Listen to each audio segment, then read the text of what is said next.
Thursday night footy is back, featuring Richmond and Port Adelaide in the race for the top 8. Desperately trying to make up ground after the bye with just 11 rounds remaining and trying to force their way in. The Tigers are in 10th spot on the AFL ladder with 6 wins and 5 losses, and a win tonight would see them replace Collingwood in 8th position until they play on Queen's birthday.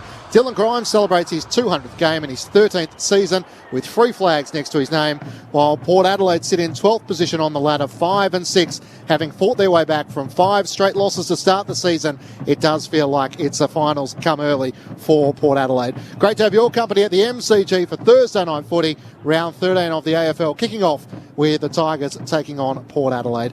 Matt Clinch with you for ABC Sport. The Power have made their way out onto the MCG. There's no banner, and the Tigers will be out in a moment or two's time. It's the type of Thursday night where it's cold in Melbourne, and I'm not sure everyone knows the game's on, but hopefully it delivers on what we've hoped, with two sides who are desperately hoping to cling to a finals hope in the second half of the season.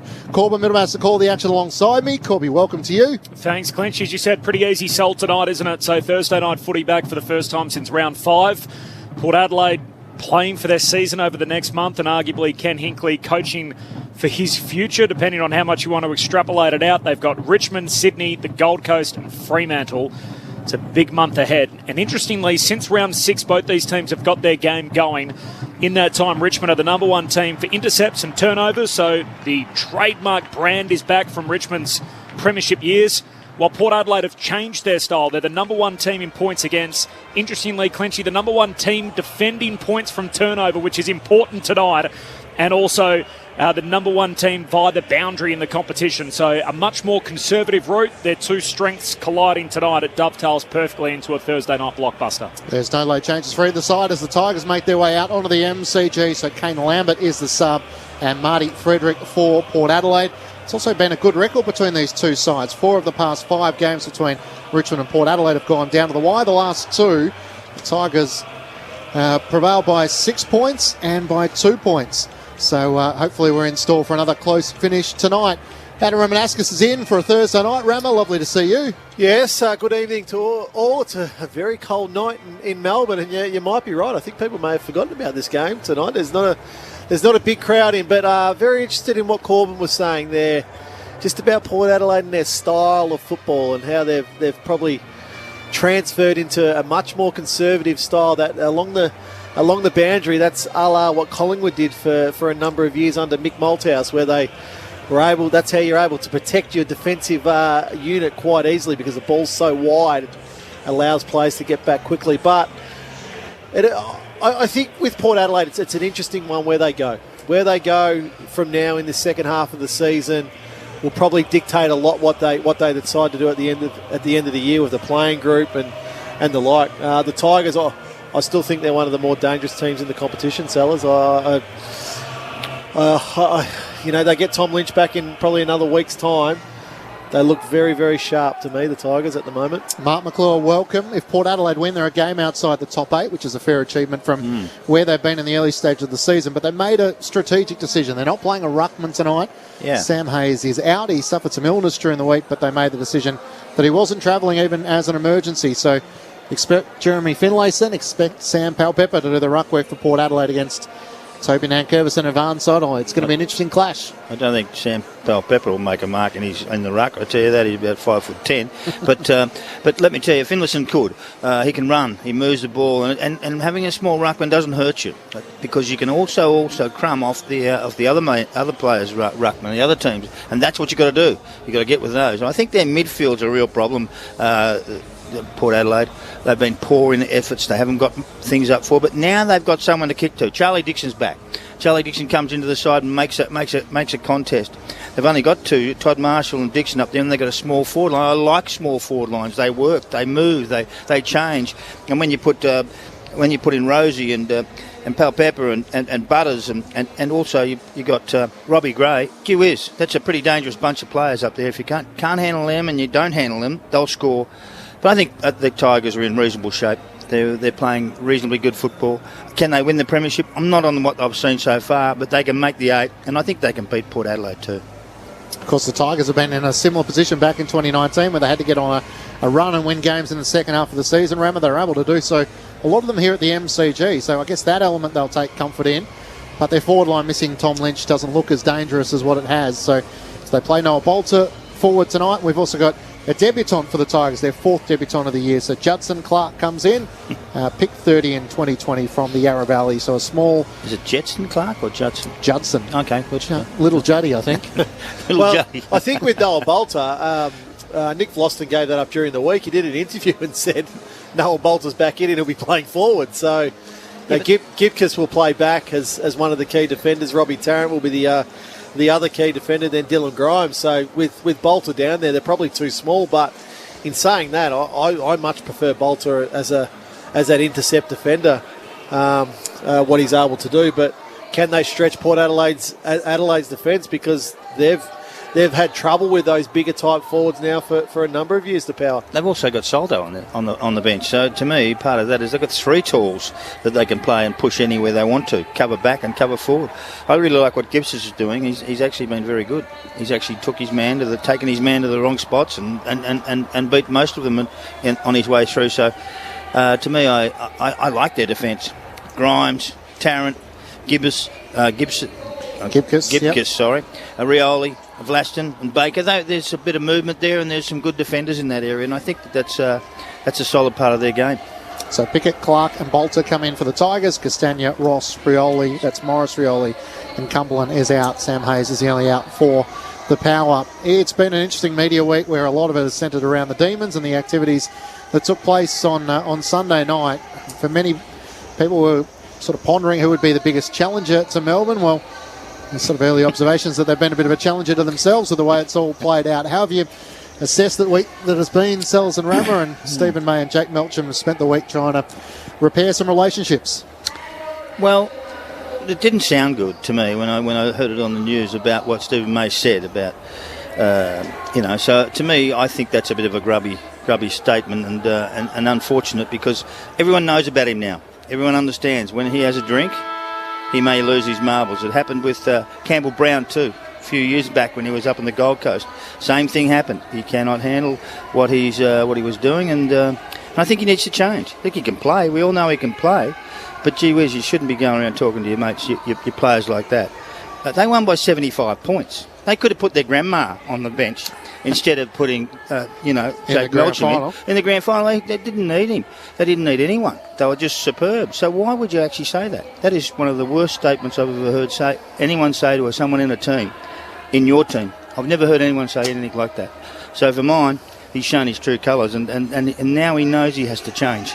It feels like very much a footy thing. This is the fabric of Australian rules, and we've long given out premiership medallions to the guys that play on the day, and it's the premiership teams, and so there's always been this unspoken feeling of the haves and the have-nots about a premiership team. So it's the 22 or the 23 recently on the day, and then it's the other guys that are in this awkward position on the list, and to actually have one of the haves give voice to that in some capacity. There's mixed reports about exactly what was said, but we know that there's enough smoke now that there's some fire to that. It feels like the sort of thing, Rama, that can really hit a nerve, split right at the core of a group, and a successful one at that. I can understand why something like that would hit a nerve. It's if what's reported is true of what Stephen May said, it's disgusting. Yeah, it's not nice at all. And whether it was to Jake Melcham or to Joel Smith, both of those guys didn't play, but they were right there. Melcham being an emergency and Joel Smith hurting his hamstring only a couple of weeks prior to that. So,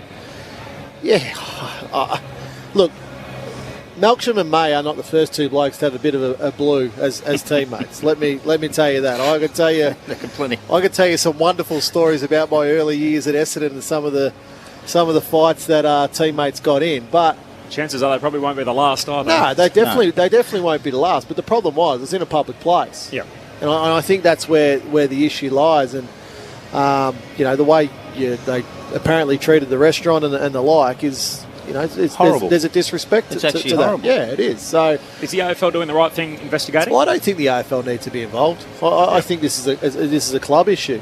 The club should decide what type of penalty they want to give one player, both players, all the players that were there. So did they give him enough penalty? Is that the point? That comes down to the severity of it. I think so. how much of an example do you need to make of Stephen May? If both boys have spoken up about it in front of teammates, in front of the leaders, in front of the coaches, well, you just sometimes got to get on with things as well. Well, I hope he's embarrassed enough that he actually changes. Correct. That's more the point. I think the public embarrassment's enough usually. Yeah, that's going to be more than any punishment Melbourne can give out. So finally, how disabling going to be for the Demons? If it's not spoken about and knocked on the head quickly, that's when it becomes disabling. But by all reports, sellers, does he need help? Does he need help from his teammates to say, hey, listen, don't drink? Who knows? Because in a public place, it's happened a few times. Yeah, he's got himself in trouble with drinking a couple of times. But and so, seriously, till the end of the year, you don't have one? That's up to him, isn't it? Is it, or is it up to the team? No, I think it's up to the individual. I think you've seen, and I've seen sellers a number of times when the team said don't do something, then a player goes and does the complete opposite. It's when the player, the individual. Well, that's when you get the flick. No, that's right. But it's when the individual puts up their hand and says, "I've got to change something," is when you get the best results. And I'd like to hear that from him, because I think that's a good move.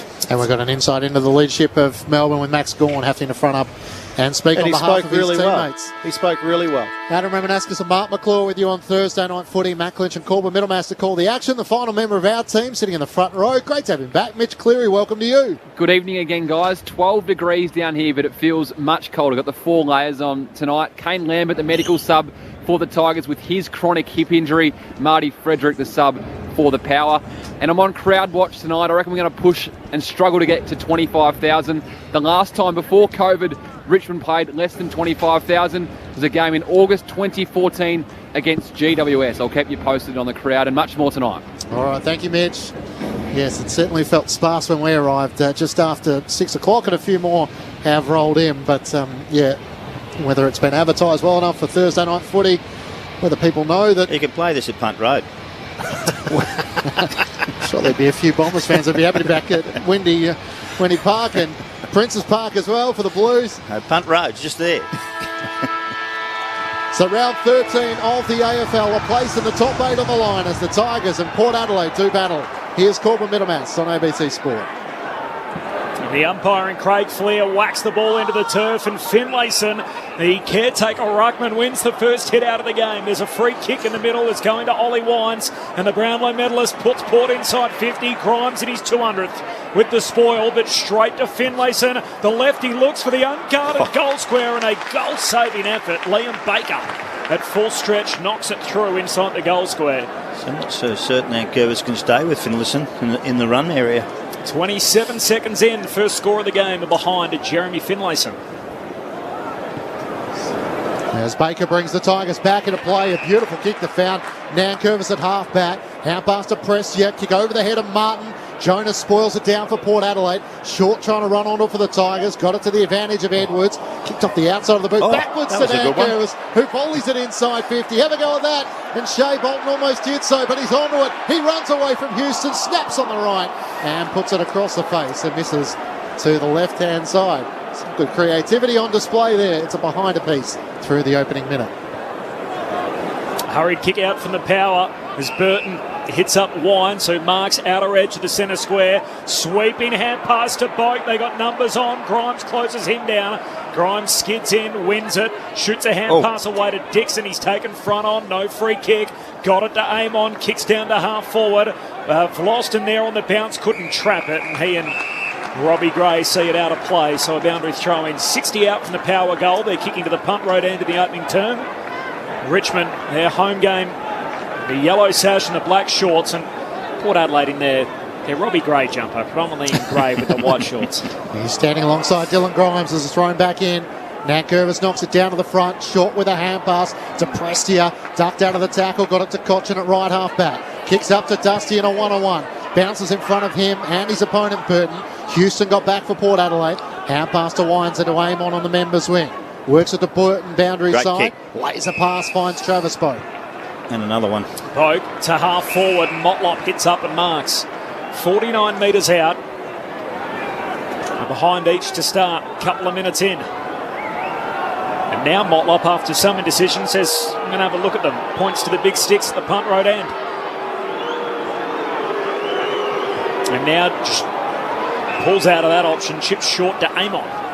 Harder angle, though. Difficult angle, and not, I suppose, 10 metres closer only? He was probably at 60, so he's going to kick from just under 50. Difficult kick. Boundary line only 10 away on his left-hand side, if that. The man on the mark, 45 out from goal. Amon moves in. That is pure. What a start. And a lethal left-footed drop punt from Carl Amon gets us going on Thursday night footy. 3 minutes in, Port Adelaide 1-1-7, Richmond 1 behind.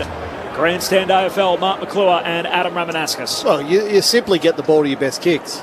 And Carl Amon has proven that over a number of years now, that he's one of Port Adelaide's best kicks, field kick and kick for goal. So it was a beautiful finish. But what I've noticed early in this game is Port Adelaide's run. You know, we're only 3.5 minutes into this contest, but from that kick in when Shea Bolton missed, Travis Boak was running, Ollie Wines was running. They were all running to try and get into space, running past Richmond's midfielders. So good signs early for Port. Opening goal of the match, which no doubt will lift their spirits. Bounce back in the middle of the ground. Finlayson up against Nankervis. Nankervis won down the tap, but he cannoned in to Finlayson. The free kick, though, is for a hole, and it's Prestia's free kick from the bounce back in the middle. So a chance for the Tigers to go forward again immediately, looking to answer back. He dances around. Ollie Wines on the mark. Dion Prestia kicks long inside 50 towards Bolter. Spoiled away by Aaliyah. Rosie had to sit underneath it. He tries to knock it down to the advantage of Eamon. And he was counting into as he got the tap away. So Connor Rosie, Jack Revolt gave away the free kick. He always picks on little blokes. I'll take it at the top of the defensive goal square. Don't start another war, sellers. What do you mean? He's got the glove tonight, Jack Revolt, on his right hand. Spent a couple of nights in hospital during their bye after a broken finger against the Bombers and then an infection against the Swans.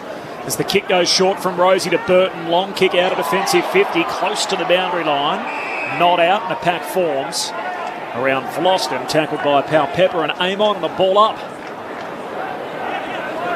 Kane Lambert, an unusual sub tonight for Richmond. Coming back from that hip complaint, and Martin Frederick, the sub for Port. Free kick for the rucking Frenchman going down Curvis's way, so he can pump Richmond back to centre half forward, but floating through. Houston takes the intercept mark at centre half back for the Power. They're 1-1, Richmond 1 behind, 5 minutes in. Houston looks at options at left half back. He finds Jones. Lockie Jones immediately looks for options in the middle of the ground. Carl Amon presents, goes short to him by foot. Has it still left half back. Port Adelaide by 6 points. Short pass to Burton, who now looks to switch play. Out to Aaliyah on the southern side. Racing back, Bolter. Couldn't get a hand to it, and Aaliyah has it. Looks up and Burn Jones has made space. He turns and runs. Centre of field on the southern wing. Long kick inside 50. Marshall got rid of Grimes and then was held as he had just made the better body position. Probably should have taken the mark. He gets the free kick anyway. Port Adelaide's ball movement's been fantastic. Chipped it around, spread the pack of Richmond players. No cluttering around the ball. Just easy kicking. Then a free kick by Grimes, not looking at the ball. Went to the man, grabbed his arm. Definite free kick. Leading goal scorer for Port Adelaide so far this season with 24 in the absence of Charlie Dixon. A chance to continue with Port Adelaide's promising start. He's out to the right. Will kick from just inside 50. On a tighter than a 45-degree angle. It's a pretty good kick. He liked it immediately. Tapping and clapping in celebration as he goes to join his teammates. And Port Adelaide have the opening 2 goals of the match. They're 2-1-13 to the Tigers, 1 behind. 6 minutes gone, opening term on ABC Sport. Well, Todd Marshall may have finished that off, but it was really good work from the defensive area to chip the ball around out to Aaliyah at one stage, right across the ground, then another short pass, and then another short pass, and then Marshall was on the end of it, 40 metres out, finished it off well. The ball movement's been terrific. They've controlled it. They're marking and just moving it on. They don't have to really rush anything. They've just done it very well, and the Tigers like to zone off, and that gives you a chance. Port's leading goal kicker this year, Todd Marshall, 21 goals, 4. Very handy conversion rate.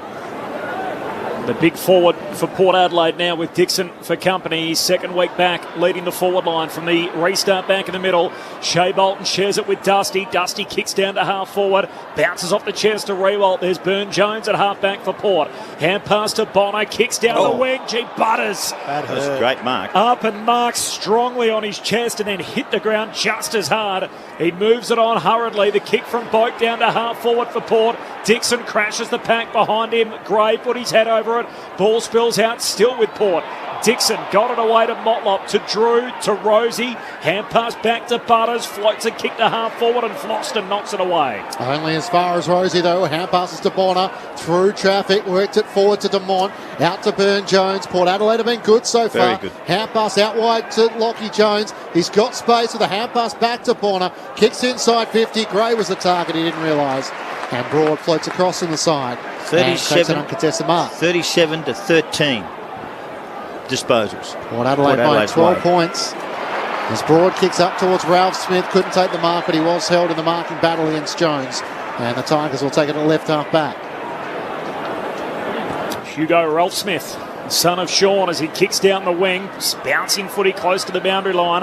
Rewalt wanted to keep it alive. Cleary takes him out of play and a throw-in. And that southern wing, Port Adelaide, really their season turned around on this ground. They lost to Carlton by 3 points here back in round 5. They were 49 down at halftime, lost by just 3.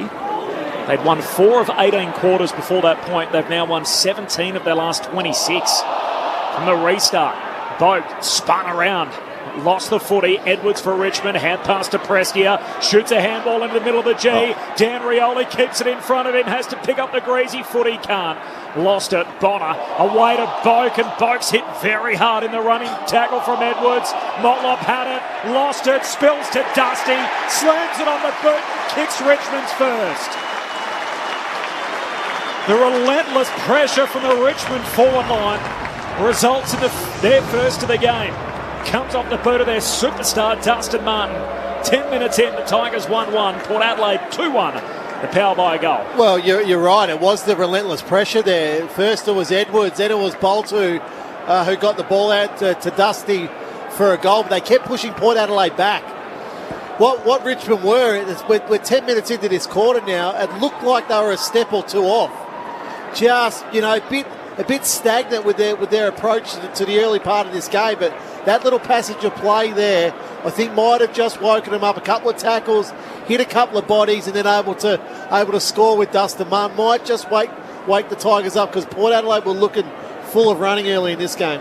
Adam Ramanauskas with you on ABC Sport. Soldo one down the tap, but straight to Finlayson, who dribbles a kick towards half forward. Powell Pepper, quick hand pass to Rosie, kicks inside 50. Jones competed against Rioli, brought it down. Richmond have the numbers. Floston through the middle to Soldo, to Baker. Got the hand pass to Graham out on the southern wing. Now to Ralph Smith. Beautiful hand passing for the Tigers. Kicks towards Dusty in the pocket. It's too wide for him, and it just bounces inside the boundary line. They're throwing in the left forward pocket for the Tigers. Port Adelaide by 6 points. No late change. Kane Lambert, Martin Frederick, the 2 subs tonight. A cold winter's night at the MCG. A very modest crowd from the boundary throw-in. Soldo knocks it away for Richmond. Amon bangs it out of the defensive 50. Loose footy half forward for the Tigers. Dustin onto it. Hand pass away to Prestia, to Baker. Untidy kick inside 50. Ralph Smith puts his head over it, knocks it out to Edwards. Flying shot at goal from 35 out. Bounces just short of the goal line. Wrong side of the post. It goes through for a minor score. Off the boot of Shane Edwards. Port by 5. Well, here quickly back into play, looking for Heyman. One-on-one with Pickett. He's good enough to win the battle. Kicks out to the members' wing. Too wide for Powell Pepper. Floston gathers. Hand pass to Short. Chips a perfect kick to right half forward, where Graham takes the mark. He's got Bolter on the lead. He gives the hand pass to Short, and he's going to get 50. Against Farrell. Just that protected zone. Graham was smart enough to split behind. Short was smart enough to split behind Graham. And Farrell kept going and just got into that protected zone. So Jack Graham with a gift here. He's taken pretty much directly in front, 25 metres out. It's a couple of goals in their last match against Sydney a couple of weeks ago now. It's been a pretty reliable kick, 5 straight so far. Jack Graham comes in, starts at left, steers it straight through the middle. Tigers take the lead by a point after having seen off the early Port Adelaide surge. They're 2-2-14 to the power 2-1-13. 12 minutes gone on ABC Sport. Opening term, Mark McClure and Adam Ramanauskas are with you. Well, they've just picked up a gear, I think, the Tigers in the last 5 or 6 minutes. They were jumped early with 2 early goals. But I really like the work of Velaston on the boundary line there. He ran at the ball, he read it well. He had a contender against him who was trying to push him and shove him. He just broke that tackle, and then a short pass in, and then the 50-metre penalty made it a certainty. And Jack Graham makes it easy. But they just look a bit more balanced now. They're actually working hard. You can see the numbers around the ball at every contest, and Vlaston's work on the boundary there was just fantastic. Mitch Cleary on the boundary. Just a concern around Dylan Grimes playing his 200th game. Just a left shoulder knock to keep an eye on. A couple of painkillers for the milestone man. Tigers by a point. Soldo wins the hit out back in the middle, but Drew soccers it into open space on the southern wing. Lockie Jones, first one there for Port, jams it on the boot. Out the foot. Into the shins of Vlaston and off the boot, inadvertently. Off the shin. Kicks it out on the full. Free kick for Port. As Jones goes back to Burton. Defensive side of the wing, southern side. Dangerous kick, went short to Damon. Short floating through, knocks it down. Here's Ralph Smith for Richmond. Hand pass to Bolton into the corridor for Cochin. Had a little fumble and then lost the footy. Probably laid the tackle on Houston when he wasn't in possession. Either that or across the shoulder, and Dan Houston will take it. Can quickly feed the hand pass wide. Port Adelaide on the surge. Drew inside 50. Marshall dropped it. Had hands to it again. And then Motlop just dropped the Around footy. the neck. He was tackled and in the end didn't get a hand pass away. Now Marlon Pickett will take the free kick for the Tigers. Tigers by a point. As he kicks long out of defence, up towards Shea Bolton. He flies in from the side, spoiled it out of the fingertips of Burton. Then Burton's kick smothered, good work by Clark. It spills out, involved again with Prestia as he gets the hand pass away to Baker. Switches across the middle of the ground and McIntosh takes the mark. McIntosh goes short to Jaden Short alongside the centre circles. He loads up and kicks a 60-metre drop punt. Both Bolton and Relot both flew. Spills out the back to Bolter. He's tackled, dispossessed, lets them roll. Soldo, hand pass to Clark. He's taken high. Free kick for the teenager. 30 out directly in front, and Judson Clark has a chance to go back and kick a goal with his first look at it in AFL footy. He was smart there, Rama. He went low. The only way he could hit him was high. Yeah, well, I was more impressed. He was involved up here on the wing with the smother, and then got the handball out. Then he's pushed down in the forward line to be another number in that contest. Pick 30 in last year's national draft. The 18-year-old left footer. He learns the secret handshake. Into the first kick, first goal club goes Judson Clark.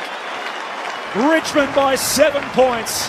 16 minutes into the opening term, 3-2-20, Port Adelaide 2-1-13. Good on the young man. Yeah, that's right. You know, he got, as I said, he was involved right here in front of us on centre wing, and we're just seeing some footage of his whole family. I think it's the whole there's a lot there, so they're all very, very excited. How about the roar that went up when he touched the footy? There's only 25,000 here, and 12,000 of them might be his family and friends. Yeah, well, look, it's a nice moment, though. It is. Your first game is always so special, and it's one that you remember, but he was involved. He got the smother, then he got the handball out to get him free, and then pushes inside forward 50 to create an opportunity for himself. So just terrific by the young man. From the Yellow Valley on the board here, Ollie Wines gets the clearance for Port Adelaide, kicks inside the 50. Pal Pepper was able to fend it down, but there was a free kick for a hole. How many tickets do you get for your first game? He's from the Dandenong Stingrays. Yes. Is he? Come on. Did he grow up in the Yarra Valley, though? It doesn't matter. He's from the Dandenong Stingrays. You can pick in the commentary box who's come from where with us. He's one of Ratner's boys after he's kicked a goal. Brought out to Grimes, the milestone man, and right half back up towards Noah Bolter. Great show of strength. Just got rid of Alir and took a contested mark. Wants to move it quickly towards Jack. He's got a 2-on-1. Revolt in the pack, almost pulled it down. But front and centre, Butters gathers for Port Adelaide. Hand pass to Rosie, works it back to Jonas. Kicks around his body. Dustin, one-handed mark against Alir. He just makes stuff happen, Dustin Mark. So Martin lays it up into a dangerous spot. Flying Edwards can't complete the juggled mark. Butters scoops it up for Port. Hand pass to Demont. Dangerous kick. Wanted Marshall. Didn't get there. Gibcus under pressure. Threw it. See, sometimes Port have got to kick it long. Yeah. Sometimes they've got to clear that area instead of a little chip pass that doesn't go to anyone. Well, that's the issue, Sellers. yeah, They're trying to they're I trying to come along that boundary. Yeah. And whereas there's options through the middle of the ground, at the MCG, you've got to take those options. I agree. Pau Pepper forces the turnover and the throw from Gibcus and then turns it over himself as Nankervis takes the intercept mark on the wing. Immediately looks corridor to Cochin. Away to Rioli. Back to Cochin by hand. And a hand pass now away to Graham. Looks to kick inside 50. Soldo the target. Dixon's got back. Couldn't complete the mark. Got it down to Aaliyah. Kicks to Burton, who marks at left half back. Quickly turns and kicks on the 45. See, this chip pass around. They've controlled it earlier, but it's actually you have to go long sometimes. Ollie Wines wants to switch it out to the right half back line where Tom Jonas takes the mark. Turns and kicks inboard to Bonner. So the mark's 17 to 10. Port Adelaide's way. Short to Gray. Works it around. Shea Bolton back to Houston. Still inside the defensive 50. Forced the turnover. Terrible. Good pressure from Richmond. McIntosh played on though. Run down. Should have almost been a free kick against as Farrell laid the tackle. Baker with the kick inside 50. Soldo up. Can't take the mark. And Houston and Gray combined with the support of Jonas. Jonas just kicks a tracer bullet along the boundary line. Slipped its way through into Richmond's hands, and the umpire's going to circle and say a ball up. It's Vlosten on the bottom of all that between wing and half forward for the Tigers. Richmond by 7. We're waiting to sort out who's doing the right work. It'll be Dixon and Nankervis. As Big Nank palms it down for the Tigers. Prestia can't control it. Butters grabs the footy. Hand pass in front of Jonas. Doesn't get a clean pick up either, and eventually Dumont just gathers off the deck. Hand pass away to Bonner. Jams it on the boot, but turns it over. Missed hand pass from Prestia. Port back onto it. Gray, hand pass to Pau Pepper in the middle. Marshall tries to kick off balance out in front of Amon. It might work, but he has to find a way around town. Rioli did well. Got the hand pass to Jones. He's backpedaling as well. Back to Amon. They've done it well, treading ground. And then kicks too wide for Sam Pau Pepper. And that's where it comes undone. Richmond's pressure's been good over the last 5 minutes. Yeah, well, they looked up there, Clinchy, because they were out. And it was only Dylan Grimes sitting in Port Adelaide's forward 50. So that's why they had to go sideways and backwards and just force the error, the Tigers, in the end. Richmond by 7 points. Broad runs his full measure around the boundary. Up towards Nankervis. Beautifully crumbing it with Shea Bolton. Hand pass inboard to Cochin on the bounce. Couldn't pick it up cleanly. Now he does. Turns and hand passes into the corridor to Prestia. Almost brought down by Burton. Gets a hand pass forward. Revolt works it to Edwards. Turns it over. Willem Drew for Port Adelaide to Ollie Wines. There's nothing up ahead again. Hand pass inboard to Jones. Missed him. Richmond with the numbers. Prestia to short by hand. Kicks to Ralph Smith on the wing. Doesn't complete the mark. Puts himself under the pump. Gives it to Cochin. Tackled, dispossessed. Likewise, Bonner. Amon picks up. He's tackled too and lost it. Hot footy at the moment. Graham gets it moving forward to Rioli. Tumbles a kick to half forward. Gathered by Clark. Hand pass to Rewalt. Snapping goal when he's offline. He's missed everything. One bounce out of play in the opposite pocket. And a boundary throw in left forward pocket for the Tigers. It's Richmond by 7 points as we tick into time on in the opening term. At the one lead change so far, Port kicked the first 2 goals. The Tigers have responded with the next 3 and have controlled play the last 12 minutes or so. 15-8 inside 50s Richmond's way now. Thrown back in, cleared both rucks. Edwards over the footy. Little toe poke for Farrell. Trying to clear it to the right back pocket. Ralph Smith in there. Bonner slides in. Knocks it to Amon, who kept it in. Grimes knocks it back into the 50, but Wines puts his head down. Clever. Cuts through traffic. Hand pass to Amon, who's off balance and fumbles it over the boundary line. Just that little mistake by Ralph Smith there. You know, that's an easy ball that he's got to pick up. He fumbled it. Allows Port out. Just lets Port Adelaide off the hook. You got to take those clean. The voice of Adam Romanascus alongside Mark McClure. Matt Clinch and Corbin Middlemass call the action. Mitch Cleary down the boundary. Prestia tries to bust his way clear. Tackled by Finlayson. Ball pinballs around. Comes away of Wines. Hand pass to Amon. And puts it out on the full. Port Adelaide are feeling the pressure. That short pass boundary line work is not good enough. You got to bang that one long. Get some territory. Well, the margin for error is just so small. Yeah. And that's I think that's their 3rd out of bounds on the full now. Yeah. So but they'll keep trying, won't they? Yeah, absolutely. Broad short to Vlosten. Vlosten takes his time and then takes on Pau Pepper on the mark. Kicks to centre forward Gee, Bolton got very high. Can't complete the mark. Spills to Houston. That'll do. Kicks into the middle of the ground. Well done. Marshall What in a a mark. one-on-one. He takes the mark and wears a hit on the way down from Baker. And he ran with the fly of the ball as well. Todd Marshall. Juggled effort. He beat two of them. He's got it alongside the centre circles. Kicks it out to half forward, not the best kick, and Vlosten favoured by it, takes the intercept mark at half back. Richmond by 7 points, time on in the opening term. Sends it out to McIntosh at left half back. He takes a bounce and now two as he runs the southern wing. Takes a third as no one comes to him. Corrals by Bonner. Works the hand pass forward to Martin. Kicks towards the 50. Here he is again. Clark's got it. Directly in front, 45 metres out. Camden McIntosh doing all the running around the boundary. And Port hoped he'd turn it over. He found a teammate right at the top of the 50. Yeah, Clinchy in the first kick, first goal club, there's room, so there's more exclusive rooms as you go. And he's had one kick so far. He's got a chance just to move up to the second deck here. So he touched on the secret handshake. This would be the toe tap to go with it. Juddy Clark from just inside 50 for his second goal with his fourth disposal. Very comfortable as the lights shine brightest at the MCG, and his family is loving every moment of it. Wake me up, we must be dreaming. 23 minutes gone, the Tigers 4-2-26. All the blondes. To Port Adelaide 2-1-13. Stay focused, sellers. 23 minutes gone, opening term. Well, the ball was too easy inside Port Adelaide's forward 50, so Vlosten takes an easy intercept mark. Then the ball goes out wide to McIntosh. And you look at the two Port Adelaide players, they're chasing. It was really non-existent. At all. McIntosh is able to have 4 bounces, get the ball to your best kicker, goes to Dustin Martin. Something usually good happens when Dustin Martin's got time and space. He finds Judson Clark for his second goal. Certainly got a lethal left foot, hasn't he? So this is your nightmare, isn't it, Corby? You're trying to research the stats. here's Rose here, just sockers it out of the centre square to Vlosten, who marks at centre half back. He's got two, Corb. He's got two kicks, 2 goals. Sam Wiedemann, according to the reliable resource of Wikipedia, was the last to do it, to kick a couple of goals with his first 2 kicks in the big time. So Judson Clark, the next name on that list, as the Tigers come out wide to Cochrane and now to Graham. So you're telling me if he kicks 3 with 3... There's a list for that as well. There's a list for everything, sellers. Here's Graham, who's going to put the Tigers deep inside 50. Rewalt clever, knocks it down to Edwards' advantage. Hand pass to Rioli, silver service. Pops it through. The Tigers have 5 on the bounce. 25 minutes in.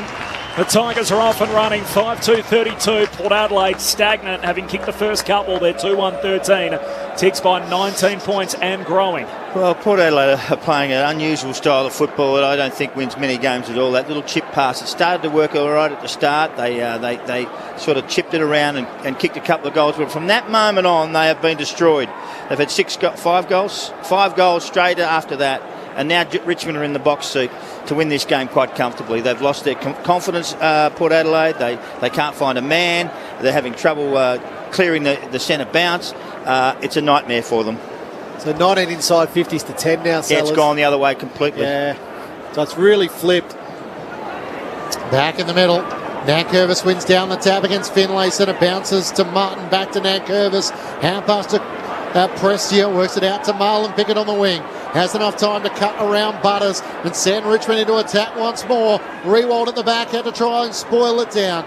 Clark's there, socket off the ground by Short. He had a roll end over end and out across the boundary line up against the left behind post. And a throw in with the Tigers in attack once more and leading by 19 points. 20-10 inside 50s. Another one straight away from the centre bounce. They've just lost control completely, haven't they? Another dangerous moment for Port Adelaide from the boundary throw in their back pocket. The Rucks share it down to Rosie. Kicks out of the defensive 50. Spoilt down by the power into the path of nowhere to go. Butters across the half-back line. Has to kick laterally and Amon takes the mark. They have no structure in their game at all. Well, they're getting their forwards so high up the ground at the moment. So I understand that. Carl Amon takes that mark. Could have potentially played on, but nobody to kick to downfield. Amon short and wide to Aaliyah. And the long sleeves still at left half-back, goes long down the members' wing. Marshall up strong, can't complete the mark, spills down underneath Baker, who shoots a hand pass over his shoulder, close to the boundary line, high half forward for Richmond. Boak onto it, the 1-2 with Burton, and then Boak finds Drew, who just kicks off a single step, again asks a bit of Marshall, and Broad knocks it away from him and out of play, and a throw in front of the Port Adelaide bench. Mitch Cleary on the boundary. Just got some news fed through from Richmond. So the Judson Clark family, or the clan, have got 30 seats. Dylan Grimes and his family, only the 18 tonight, despite it being his 200th milestone. So the debutant asking for more seats than the milestone man. I hope we have over 25,000, Mitch. I think he's earned it. Otherwise, they're doing their bit. Boat kicks Port Adelaide towards the forward 50. Charlie Dixon thought he had it on the second bite. The umpire didn't agree. And then he's tackled by Grimes with good support from Tarrant, and the umpire will throw it up 55 metres out from Port Adelaide's goal. Richmond by 19 points. Finlayson and Nankervis. Nankervis taps it down, but straight to Boat. Cotcher might have fallen on his back. He did. And the former Port Adelaide skipper has it right on 50, which is probably just beyond him.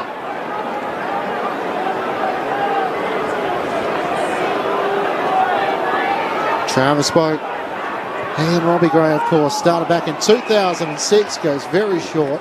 Is that 15 to Willem Drew? Doesn't matter. It's paid anyway.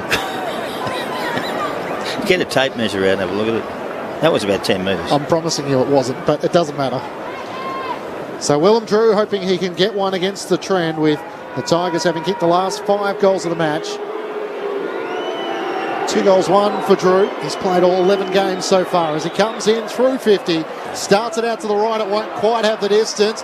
Nankervis knocked it down. In fact, it was Broad who landed awkwardly in the process. A chance for Cotchin. Hand pass straight to Robbie Gray. Almost made them play. And then Grimes kicks straight towards the boundary off his shin. It goes out of play, and a boundary throw in the left forward pocket for Port Adelaide. Just get Mitch to keep an eye on Nathan Broad, because I think he landed right on that left wrist.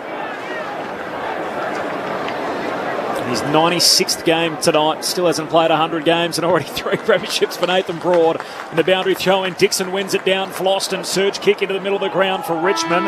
Cuts out to Cleary, and then a hand pass to Dumont right on the bell. And what an opening quarter of footy Thursday night to start the round for the first time since round 5. And for the 4th time this year, Richmond had a debutant. His name is Judson Clark, the 18-year-old left footer. He was Richmond's 5th pick in last year's national draft. They had 5 in the top 30, and he was picked number 30 overall. He's kicked 2 goals with his first 2 kicks in the big time tonight. Singles for Dustin Martin, for Dan Rioli, and for Jack Graham. The Tigers kicking the last 5 of the game after Port Adelaide kicked the first 2. Wonder Marshall and Carl Amon kicked the first of the game. Ticks by 19 points. As always, you can get in touch with us on the SMS 0437 774 774. Great call, guys, but why is the game against the Power being played at the MCG? Why not at Docklands, given the MCG isn't full? Well, no, Damien Hardwick doesn't like going to Docklands, and their home ground is the MCG. So you run the joint? He doesn't run the joint, but he puts in his opinion. And Pete from Ballarat has a tip for you, sellers, in the Stradbroke. So, yeah, you want to win? Rothfire, apparently. What's his address? Well, you can correspond with him. Grandstand AFL on ABC Radio and ABC Sport Digital. Oh my goodness. Dear, oh dear. When they said, ask them anything. No topic was really off the cards. What did you do to end up in juvie? Bang, that's a big one. We all have a story. You don't look like you've got dementia. And we all need to be heard. You think you've dealt with it all, and then you get asked a question like this, brings it all back. The brand new season of You Can't Ask That. You shocked me more than the question. Yeah, I know. Wednesday nights on ABC TV, or log into stream on ABC iView. The 2022 AFL Premiership season. Grandstand AFL. On ABC Radio and ABC Sport Digital. The restart. Both spun around. Lost the footy. Edwards for Richmond. Hand pass to Preskia. Shoots a handball into the middle of the G. Dan Rioli keeps it in front of him. Has to pick up the greasy footy. Can't. Lost it. Bonner away to Boak, and Boak's hit very hard in the running tackle from Edwards. Motlop had it, lost it, spills to Dusty, slams it on the boot, kicks Richmond's first. Now Motlop, after some indecision, says, I'm going to have a look at the points to the big sticks at the punt road end. And now pulls out of that option, chips short to Amon. Boundary line only 10 away on his left-hand side of that. The man on the mark, 45 out from goal. Amon moves in. That is pure. What a start. And the lethal left-footed drop punt from Carl Amon gets us going on Thursday night footy. Both Bolton and Rewalt both flew. Spills out the back to Bolter. He's tackled, dispossessed, up, lets them roll. Soldo, hand pass to Clark. He's taken high. Free kick for the teenager. The 18-year-old left footer. He learns the secret handshake. Into the first kick, first goal club goes Judson Clark. This is the 2022 AFL Premiership season. On ABC Radio and ABC Sport Digital. Quarter time at the MCG, the Tigers lead by 19 points after Port Adelaide kicked the first 2 goals of the match. The Tigers finished with the last 5 of the term. Matt Clinch and Corbin Middlemass call the action. Juddy Clark with a couple of goals on debut. First 2 kicks, 2 goals. The thoughts of Adam Ramanaskas and Mark McClure. It looked like early in that quarter, Sellers, that Port Adelaide were running. They were running past Richmond at every opportunity. They looked strong. Ball was going inside their forward 50. And Richmond looked off. They looked slow. They looked tired. And then it just a switch was flicked at from the 9-minute mark until the end of that quarter. It was 5-0 in Richmond's favour. So Port able to kick the first 2 goals. Then it was all Richmond after that. Inside 50s ended up being 20-12 in that quarter. What I don't like about Port Adelaide's game, particularly in that first quarter, is their tackles. They only had 10 tackles for that quarter. When Richmond started to get that momentum, I think that's when you've got to change. You've got to go into a defensive mindset for a period of time. And Port Adelaide just weren't able to do that. So, around contest there, just lock it in a couple of times. Get a restart. Slow the game down as much. Now, that's hard to do, Sellers, when you've only got a small ruckman. So at the moment, it's Finlayson. Charlie Dixon comes up and does a bit of the ruck work. The other part which interests me in Port Adelaide's game, they've won the ball across their half-back line. On 4 occasions in that quarter, they look up and their forwards are too high up the ground. So you've got Dylan Grimes just sitting back there waiting. So that's then forced Port Adelaide to go sideways, backwards, inside, outside. They've kicked the ball out on the full 3 times in that quarter because they want to go wide. But their chances when they do go or do have to move the ball, there's not a stationary forward. So I think they've got to commit to Charlie Dixon being that stationary forward. So at least they've got someone to kick to get to that contest. Actually, at the start of the quarter, they had 10 inside 50s before you'd even you could blink, and they just kept moving it forward, and then all of a sudden they lost their confidence completely. Their short kicking cost them dearly. They went wide. They kicked it out of bounds a couple of times. They actually lost control of the ball, and then they lost their way. Totally lost their way and lost their structure up forward completely. Had no one in the forward half. And you know what? They're looking for easy ball for mine. Like that little chip pass means you're looking for easy ball. You don't want to be in a contest. You don't want to do this and you don't want to do that. The contested ball, contested possessions, is 43 to Port, the 34. Okay, but that's inside the forward pockets and in the boundary throw-ins and all those sorts of areas. But you need to be in the contest around the ground too. You need to gather people and hit it to a spot so the smalls know where to go, where they're going to hit to. And you need to have some targets, tools as well. So for mine, I thought the Tigers were really good after 5 minutes, but they were terrible early. Exactly what you said. They just dominated the game, and it looks like they're going to run away with them. Well, the class factor looks interesting in this game.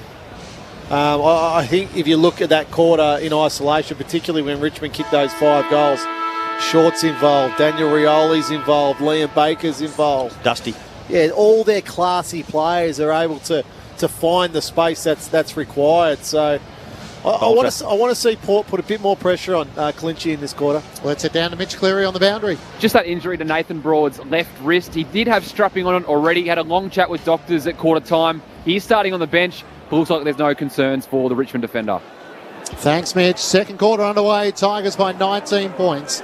Finlayson follows up his ruck work against Soldo. Can't get a disposal away, though. Prestia kicks the Tigers towards half forward.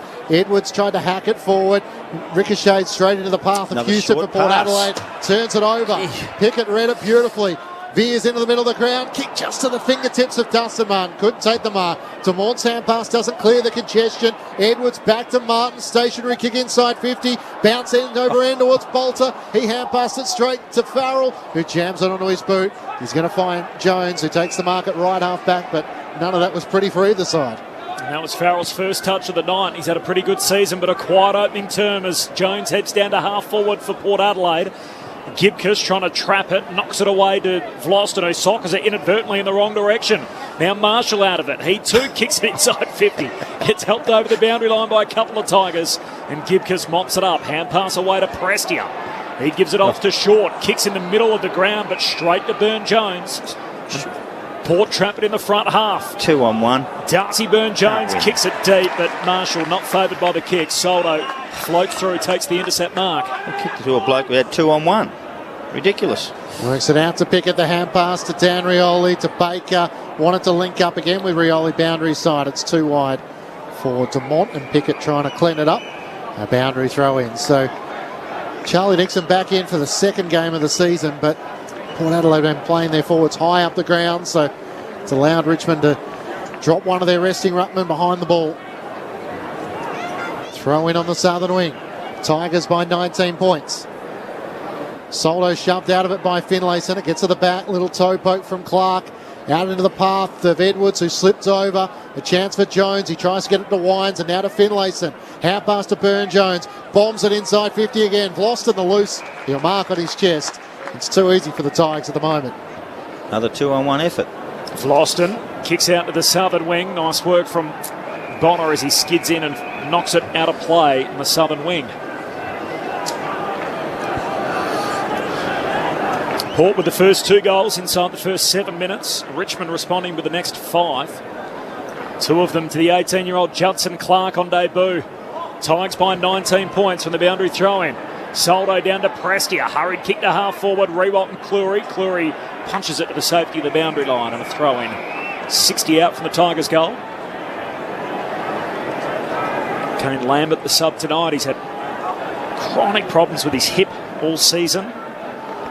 Missed the round 11 trip to Sydney, but back in tonight as the Medi sub. Martin Frederick, the sub for Port Adelaide. And the boundary throw-in.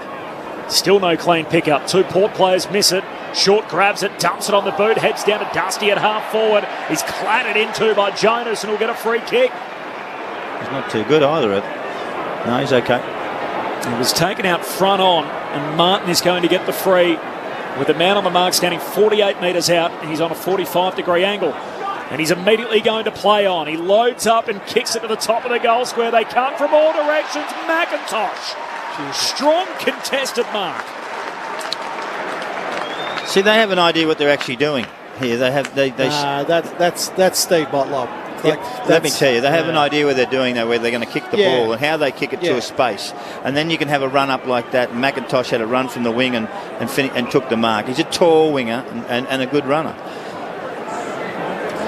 See if he can do the banana kick around here. Kicked the last 5 goals of the first term. More of the same to start the second. McIntosh hooks it through from a slight angle, and Richmond now have 6 on the trot.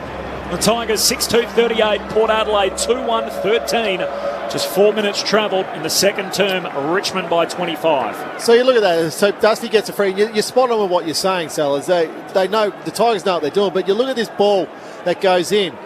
McIntosh started equal with Steve Motlop. McIntosh goes to the contest, and Steve Motlop chooses not to. They don't want to. They want to get easy ball. It doesn't come easy. So that looked really, really ordinary on Motlop's behalf there, because McIntosh had eyes for the football and Motlop was relying on his teammates to try to spoil rather than go with his own man. Tigers out by 25 points after Port Adelaide kicked the first 2 goals of the match. Soldo wins down the tap to Cochin, turned it over though. Boat kicks inside 50, awkward ball for Powell-Pepper. Tries to slap it into the path of Jones in the right forward pocket. Hand pass back to Powell-Pepper. Outside 50, screws it back towards the teeth of goal. Motlop's there, Dixon as well. Gray tried to fly late, gathers for Port Adelaide. Hand pass to Drew, got it to Wines, trying to cut through traffic. Broke through the tackle of Grimes, gets it to Jones, kicks to the goal mouth. Powell-Pepper can't take the mark, he dives after it. And sees it out of play against Marlon Pickett for a throw-in. Right forward pocket for Port Adelaide. They seem to be outnumbered at every contest. 6 in a row for Richmond. Tigers by 25 points. Port Adelaide kicking the first 2. They haven't scored since. As Richmond have got this run on for the boundary throw in. Dixon rucking, the ball held to him. After falling to ground from the ruck contest, and we'll have a ball up. 25 out from the Port Adelaide goal. Power to the city end in this second term. Dixon trying to trap it. Knocks it down in front of Boak. Squeezes a kick out of traffic, but it's off target and skids out of play next to the behind post. Boundary throwing. Judson Clark, the 18-year-old on debut for Richmond, kicking 2 goals in the opening quarter. The Tigers have kicked the last 6. Port kicked the first 2 of the game, so we've got Richmond up by 25 early in the second. Charlie Dixon does the ruck work against Soldo, taps it straight down to Cochin though, kicks towards half-back through the hands of Burne-Jones. Edwards tried to knock it on. Port Adelaide have the numbers. Bonner with a hand pass to Dumont, back to Burne-Jones, into the middle of the ground with a hand pass to Finlayson, long towards Dixon, competing against a couple. Tarrant punches it down, it ricochets off Cochin and out of play in the left forward pocket for Port Adelaide. I don't see any forwards coming towards the ball carrier. They're all waiting for that long kick in there when they get a chance. And they all know they're going to go to Dixon. So guess what? They just cover it easily. It's back to the old tactics of putting it on Charlie Dixon's head. From the throw-in, Soldo slaps it down. Got it to Baker. Hand pass trying to link up with Cochin. Picked off by Boak. For Port Adelaide, hand pass to Dumont. Burne-Jones, 60 out. Kicked into Baker. Ricocheted off him. Martin with a crucial touch.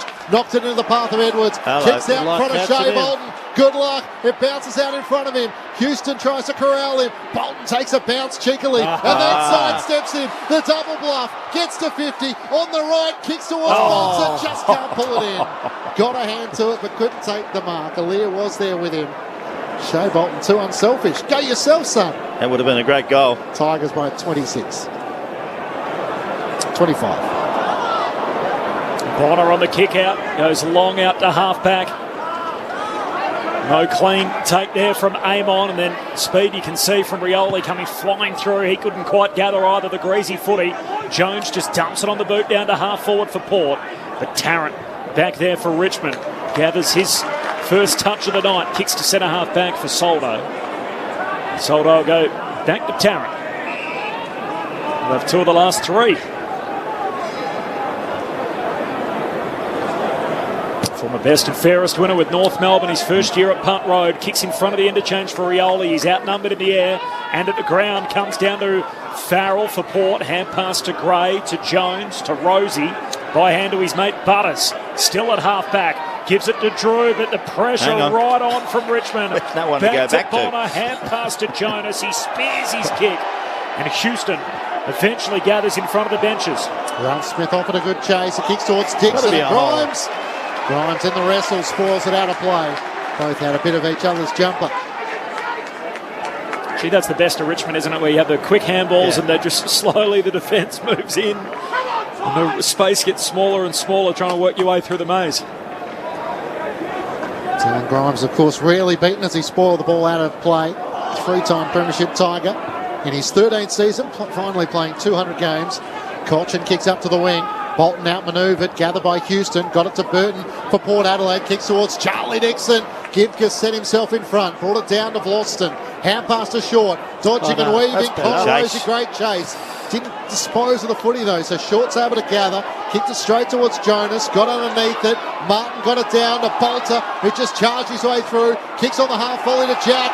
Rewell back to Bolter. Great chase for Lear. Got him. Umpire waves play on though as it spills out to Burton. Burton hand pass away to Butters. Closing speed from Pickett. Put the pressure on. Butters calm. Hits up Amon, who marks centre half back. Port just trying to take a breath and work their way out of the defensive half. There's not a clear avenue at this stage. He goes wide to Burne-Jones. Marks against the boundary line. Southern side still at half back. Retreats in the defensive 50 to Burton. Dangerous kick to centre half back. Got its way to Houston, its intended target. He marks at centre half back. Looks out to the members' wing. Rosie at full stretch. Reels it in for Port Adelaide. Hand pass inboard to Amon. Looks inside 50, trying to get it to Dixon, but Tarrant sits underneath it. And Robbie Tarrant juggles the mark. The Tigers fans just a little concerned as he had on the second bite. If you're in the forward line with this team, you'd be actually yelling at these blokes, and Stephen may be right, he'd be punching them in the head, and he should do. They are terrible in the midfield of what they're doing, putting the ball forward. So Pickett tries to kick out to Juddy Clark. Tackle as Lockie Jones just dropped the footy, and he's penalised holding the ball. So Judson Clark is going to end up with a kick here, which won't be a goal. Has it on the southern wing. Couple of goals for the young Tiger. Up towards Nankervis. Big fly from Houston in the back. Couldn't come down with it. Rewalt sockets it inside 50. Bolter and Aaliyah take two. Aaliyah used his body well. Got rid of the defender now forward. Hand pass to Houston. Trying to link up with Burn-Jones. And everything for Port Adelaide is under pressure. Well, everything's hard. And their ability to execute. Yeah. It's just all hard work at the moment for Port Adelaide. You know, you look at their hard work. Aaliyah and Rosie, a couple of tackles. But every time Port Adelaide have got the ball, there's a Richmond player in their face now. They're just forcing them into error. They're locked in, Richmond. They lead by 26, having kicked the last 6 of the game from the boundary throw-in. Port win it at the source as Rosie hand pass away to Burton, then to Finlayson. Kicks down the wing. Spills down to Grimes, though, and he's 200th. His kick isn't a good one. Back down the southern wing to Boak. He plays on immediately. Hand pass to Damon. Kicks inside 50, but running back with it, Dan Rioli. Takes the intercept mark, and here go Richmond again on the counter-attack. Away to Broad and kicks wide to McIntosh. Can work it up to Ralph Smith, who marks centre of the members' wing in front of the two benches. He put on a great chase down the wing before. Show some people how to actually chase people. With the number 45 on his back and the mullet blistering in the breeze. Kicks up towards Bolter. Big flyer pushing the back. And a Port Adelaide free kick on half-back. Retreats back to Darcy Burn-Jones. Has it 30 metres out from his defensive goal. Waits for option to present. Eventually Bonner out to the right. Finds him a couple of strides in from the boundary. Can you work out who's the loose of Port Adelaide, Rammer? As Bonner kicks up towards the wing. Marshall the target. Flies, brought down by Baker, and Tarrant was there. And Tarrant a little bit slow to rise, but seems to be okay. The loose is... It's trying to be either Jonas or Aaliyah, but it's just not working at the moment. Like, you know, Jonas is playing on Ralph Smith, and he needs to just sit back. Let Ralph Smith go. Just let him go and just play as that wicketkeeper. Aaliyah's picking up the big boys. And Curvis wins it down. Bolton took on 2 and then caught by Rosie. Wins the free for holding the ball on the wing. Hand pass to Burn-Jones. Heads down to half forward. Dixon knocks it into the path to Lockie Jones, and he runs into a brick wall named Dylan Grimes. The ball spits out a play, a boundary throw in half forward for Port. Richmond, the number 1 second quarter team in the competition. They've been outscored only twice this year in the second term. For what it's worth, in overall quarters, Richmond ranked number 2 in the comp, so give you an idea on how competitive they've been across the board throughout the year. Boundary throwing, there's a free here for Finlayson. For Finlayson against Nankervis. He was given a little shove at the boundary throwing. To Jeremy Finlayson from 60 out. Gets the free. Right half forward. Kicks to the goal square. Marshall reels in the juggled mark at the top of the goal square. That's a bit of kick. You put some pressure on Richmond's defenders. Now, Marshall's good enough to get himself in front there, but the kick's not deep in the goal square. The kick's 5 metres out from the goal square, so it doesn't allow Richmond's defenders then to come across and spoil through the goal. Marshall just smart enough to get himself to the front to take that mark. The only one that really flew. It's the only bloke who's actually taken a mark in the forward line. He's rarely missed all year. Todd Marshall from straight in front. Nearly. He doesn't here. He sneaks it through just a from little 15 bit out. late. Just a little bit late for the commentators' curse. A second for Todd Marshall, and it snaps the run of 6 consecutive Richmond goals. Port Adelaide 3-1-19. Richmond 6-3-39. Tigers by 20 points midway through the second term. It took them 14 minutes or 14 and a half minutes to get a kick on goal, to get a shot, to actually put one somewhere near the joint. To me, it's been a battle, complete battle. They can't get over the half-forward line, and when they get towards the forward line, it's crowded, and there's no one moving. They all stand still, and they had to kick it to that space. Marshall was lucky enough to catch it, lucky enough to mark it and finish it off. But, gee whiz, it's been a battle for them, tough and hard. But there's only been 2 goals scored for the quarter in 14 minutes. Got to go back to the 7-minute mark of the opening term. The last Port Adelaide goal comes at the 15-minute mark of the second. Here's Willem Drew, gets the clearance for Port Adelaide through the hands of Jones. Couldn't take the mark, now he has to become the tackler on Tarrant. Got it to Baker, hand pass to Grimes, kicks through the middle of the ground. Well done. Bonner couldn't take it cleanly as he tried to come racing out. And then a chance for the Tigers as Prestia gathers the loose hand pass forward inside the 50. Rewalt trying to combine. Soldo beautifully tapped it to him. Great side step from Jack. Bounces it end over end as he kicks towards goal and misses to the left. He had far more time, having done his fancy sidewalk. Fancy footwork with a nice sidestep. He didn't capitalise. Tigers by 21. He'll be kicking himself right now. That was an easy shot at goal. 6-4 to 3-1. Tigers by 21. Burton on the exiting kick out. Leaping up, Gibka swats it down, traps it inside the forward half as Pickett puts it back inside the forward 50 to Rewalt, top of the goal square, spills down to Alir. He's drilled in the tackle by Soldo. And a ball up 15 out from the Richmond goal. Well, it was a good tackle, but there was no chance that he could get rid of it. He just picked it up as he got tackled. So, don't know what they're doing about the Tigers. Up it goes, dangerous spot for Port. Dixon knocks it down to Cleary. He's caught, dispossessed, trying to get a kick away. Up says play on. Dumont puts it back into congestion. Dusty stands up with it, then he's tackled. He threw it. Advantage applied.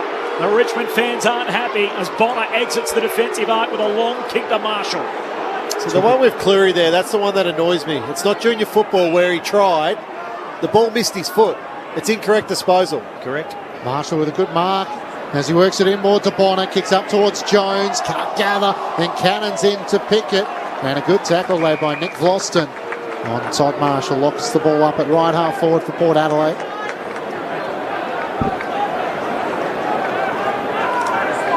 Umpire prepares himself to throw it in.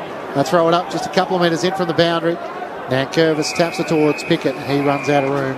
See, Port Adelaide can win this quarter, and they need to win this quarter. And it's been a pretty tight tussle for 15 minutes, 17 minutes now, 17 and a half, and 1 goal each. So they have to actually hang on here and keep fighting, get themselves back into the game.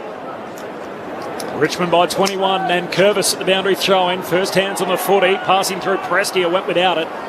Trouble picking it up in the end. It's Butters off his knees. Hands it to Dixon. Away to Wines from 60 out. Kicks a helicopter inside 50. No mark for Marshall. Spills down to Baker of the Tigers. Hand pass to McIntosh. Top of the defensive goal square. Kicks out of the defensive 50, but straight to Houston of Port. Puts them back inside. Marshall. Hand pass back to Dixon. Outside of the right boot. Hooks his kick to the hot spot. And Baker threw his body at it. Pack forms, top of the goal square, and umpire Chris Donlan says, I'll have it. Mitch Cleary on the boundary. It takes a bit to fluster Dustin Martin, but he's just having a bit of a chat with Richmond doctor Greg Hickey right now. Doesn't look in too much concern, but it is rare for Dusty to be speaking to the Docs mid-game. Port Adelaide deep in attack. Nankervis knocks it down towards the boundary line in the right back pocket, and Grimes sees it out of play.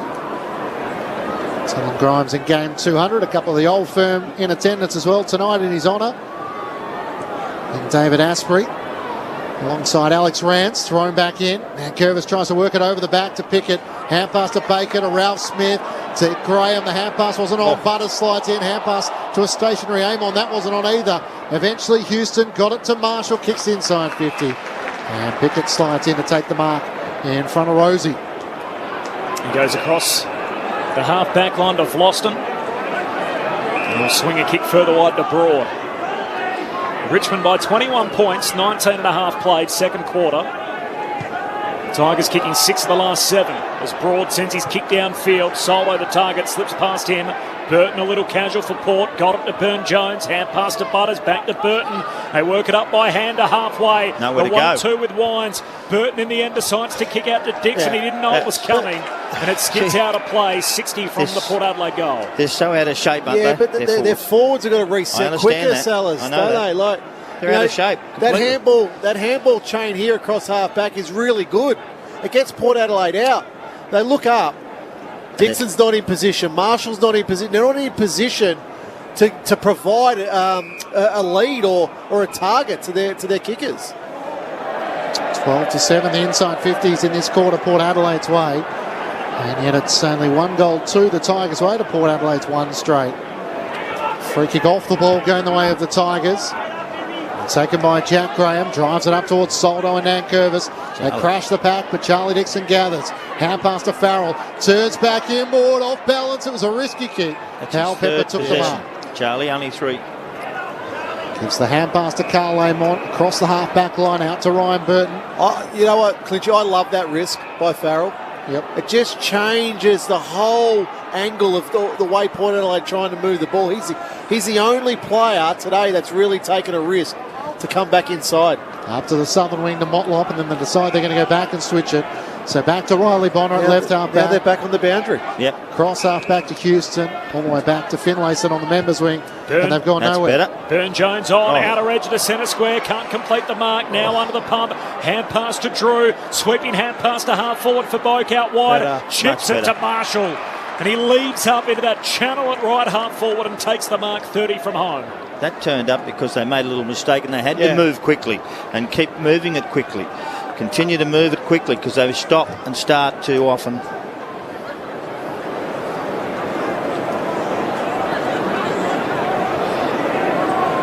Richmond lockstep tonight defensively. They rattled off 6 in a row before this man, Todd Marshall, ended that run earlier in the term. Marshall for 2 in a row. Starts it right, swings it back, swings it through. That's a beauty. He's got a couple in a row and Port Adelaide are back within 15.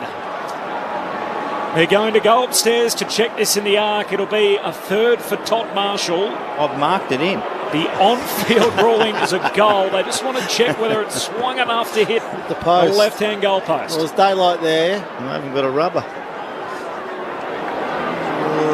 Next frame.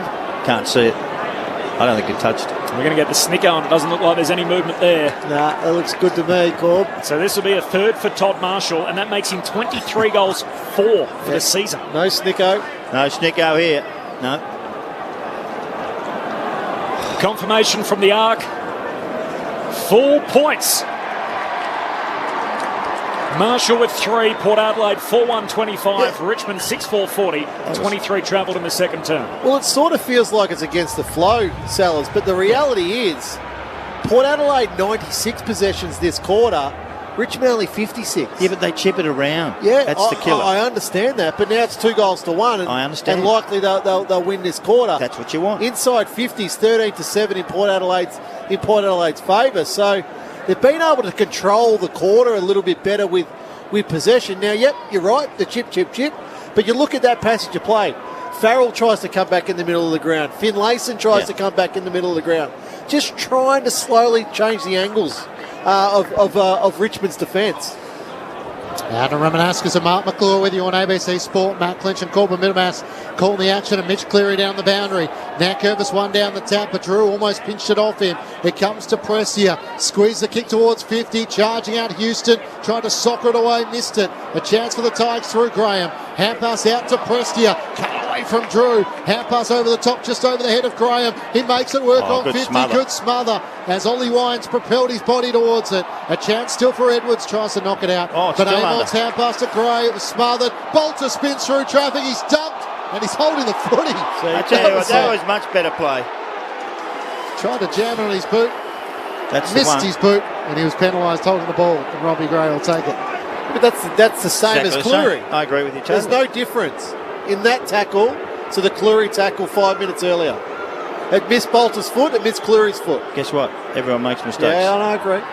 Gray goes back to Bonner. Bonner exiting kick out of defensive 50's chopped off. But you can't consistently make mistakes. Some of us do. Grimes at high half forward takes the mark for Richmond. 33rd Tiger to 200 games. It's amazing. He lays it up into the pocket over the head of Soldo leading underneath it, and out the back Houston takes the intercept mark for Port. Great work by Jonas, just to nudge him under the ball. Houston long down the line.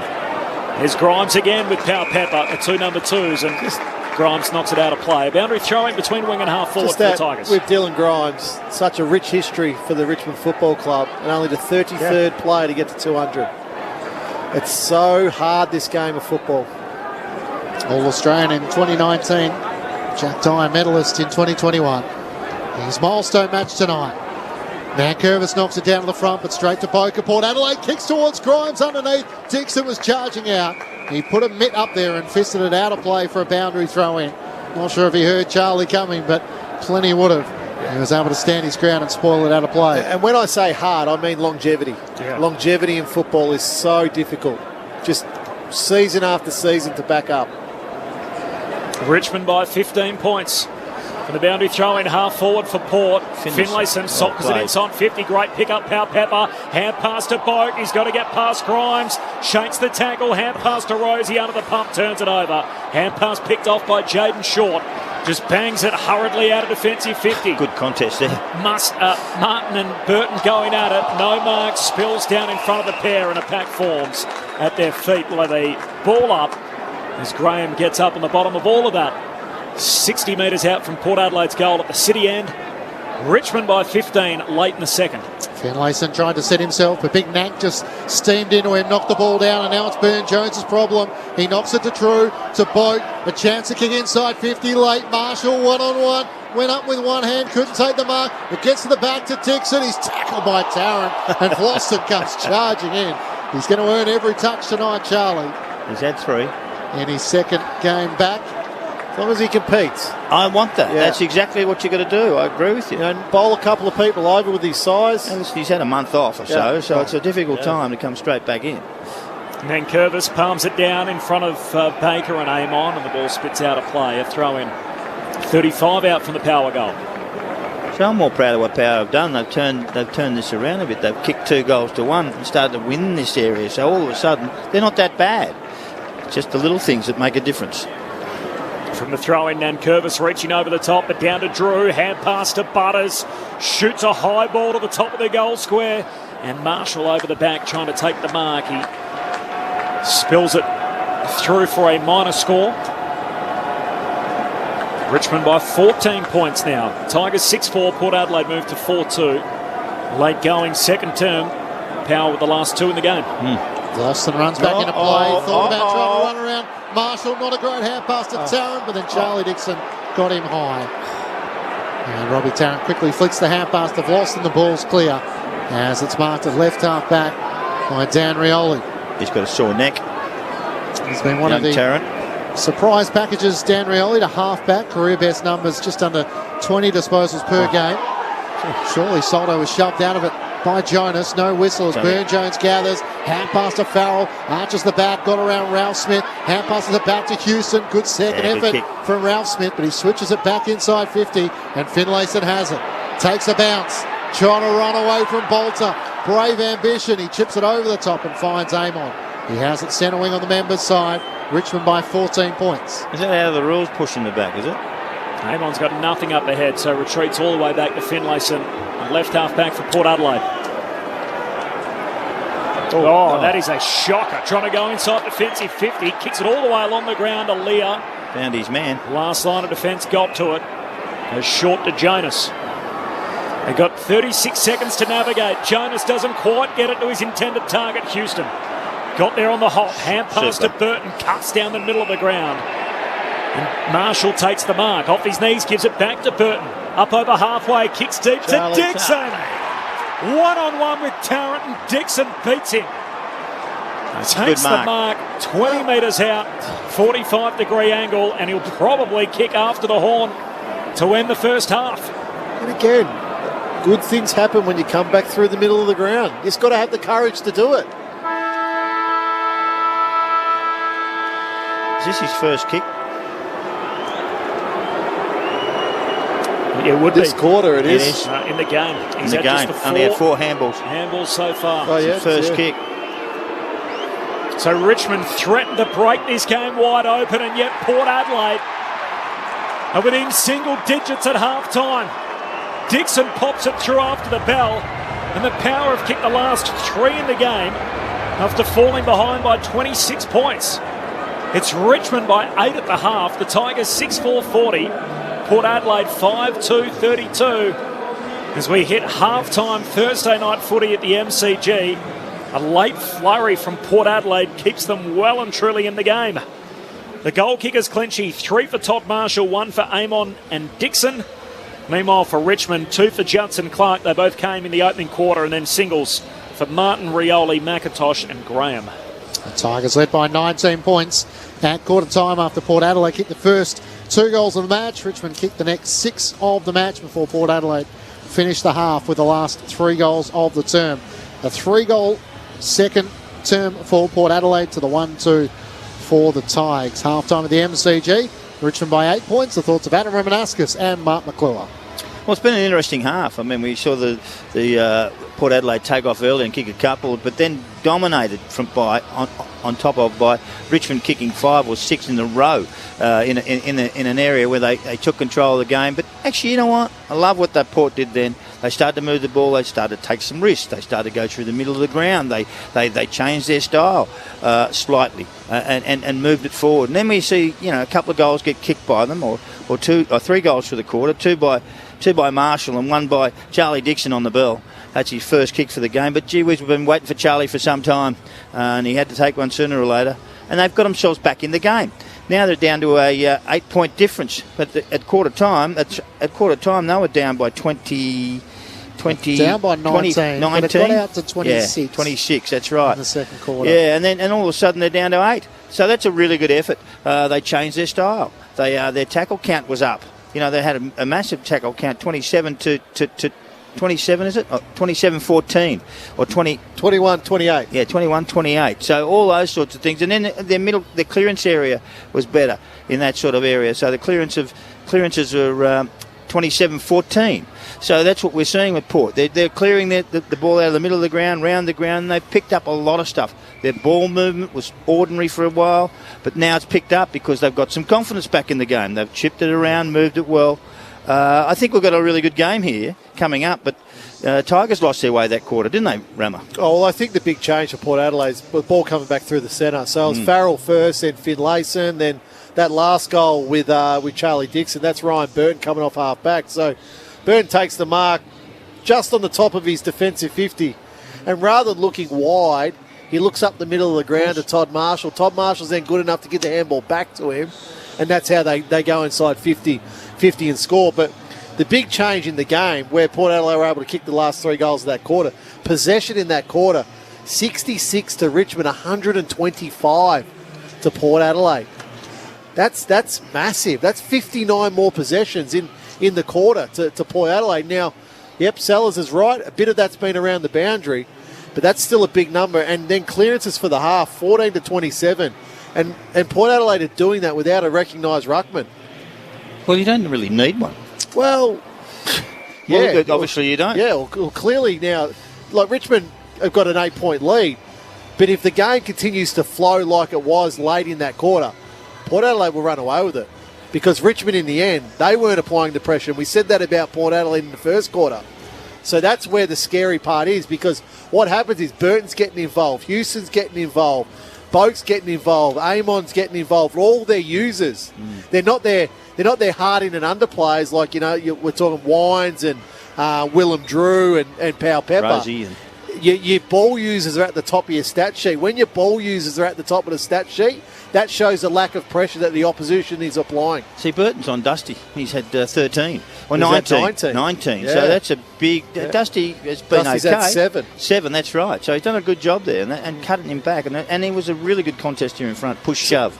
He's hard to beat. So if it keeps going this way with those 4 blokes, Burton, Houston, Boak, Amon, at the top of the stat sheet at the end of this game, that's trouble for Richmond. Real trouble.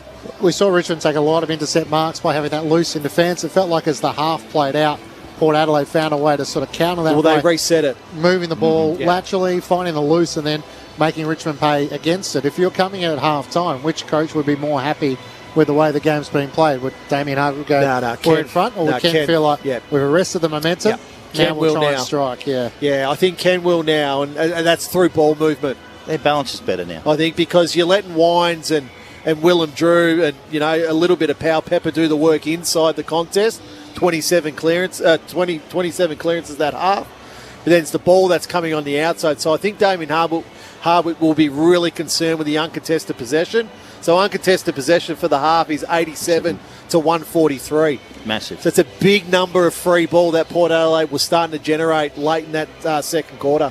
The thoughts of Adam Romanascus and Mark McClure with you on ABC Sport. Matt Clinch and Corbin Mittermass calling the action, and Mitch Cleary down on the boundary. The second half still to come, but let's get the latest from the ABC newsroom.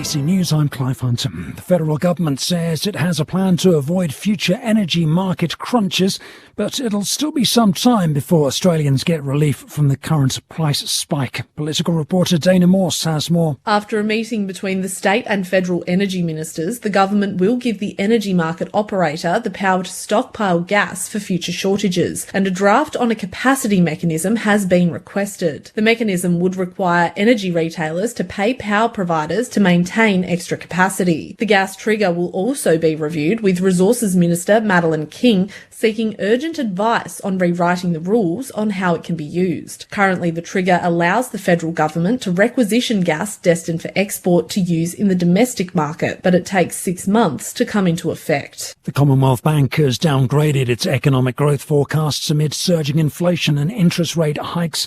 The Reserve Bank surprised markets and economists this week with a 0.5 percentage point rise in the official cash rate, taking it to 0.85%. The CBA now predicts GDP growth at 3.5% this year. That's down from a previous 4.7%. And then slow to 2.1% in 2023. The bank's head of Australian economics, Gareth Aird, says people need to be prepared for a possible rate cut next year. Look, I think it's too premature to talk about a recession, but we can definitely talk about a slowdown in growth. We've had basically a boom in the Aussie economy since we've come out of COVID, but things are looking very different now. Shadow Defence Minister Andrew Hastie says the government's maybe trying to walk away from the AUKUS defence deal. Opposition leader Peter Dutton today revealed America might offer Australia 2 subs this decade. That would bridge a capability gap before locally made nuclear subs come online in the 2040s. Defence Minister Richard Marles says Peter Dutton is briefing out of turn. Mr Hastie told Sky News it's Richard Marles who's in the wrong. Well, he's either been briefed and he's not across it, or he's hedging his bets and talking about another option, the diesel-powered submarine, which he speculated about. So he's got to commit to this. The Adelaide Magistrates Court has heard conversations between several family members accused of trying to kill a young Muslim woman in a so-called honour killing were recorded on police body cameras. Claire Campbell reports. 5 members of the 21-year-old woman's family, including her father and mother, have been charged with her attempted murder and false imprisonment. The woman was allegedly stabbed at the Sefton Plaza shopping centre car park last November after beginning a relationship with a man of a different faith. The court has heard the woman was then driven to the family home and placed under the shower. Today, the prosecutor told the court hours of police body-worn footage had been translated from other languages and had provided relevant evidence involving the alleged victim's mother and brother. The matter returns to court in July. The president of the WA Liberals, Richard Wilson, says the party will not be naming individuals involved in branch stacking. A leaked review of the Liberal Party membership records in WA revealed 29 credit cards on file, funding more than 10 party memberships each. And multiple party members who are not related were listed as having a single address. Mr Wilson says identifying anyone involved in branch stacking wouldn't help. The problem with focusing on individuals who carry out this type of behaviour and ignoring the system that underpins it is that if you don't change the system, it will simply result in other people performing exactly the same activities. Tasmanians are being warned to brace for strong winds and snow overnight as wintry conditions continue to hit the state. Adam Langenberg reports. The Bureau of Meteorology says a cold front will bring winds strong enough to topple branches in the southeast and central parts of the state. Senior meteorologist Simon Lewis says snow could fall down to 700 metres overnight, but much more is expected on Saturday night. Overnight, we could see snow dropping as low as 200 metres over the south of Tasmania. There were 5 crashes in the same spot of the Huon Highway on Tuesday night, leaving Assistant Police Commissioner Jonathan Higgins pleading with drivers to take care in the snow and ice. I think our drivers need to just take care. A bushwalker alert will also be in place. And briefly, Ukrainian President Volodymyr Zelensky says millions of people could starve because of Russia's blockade of Ukraine's Black Sea ports.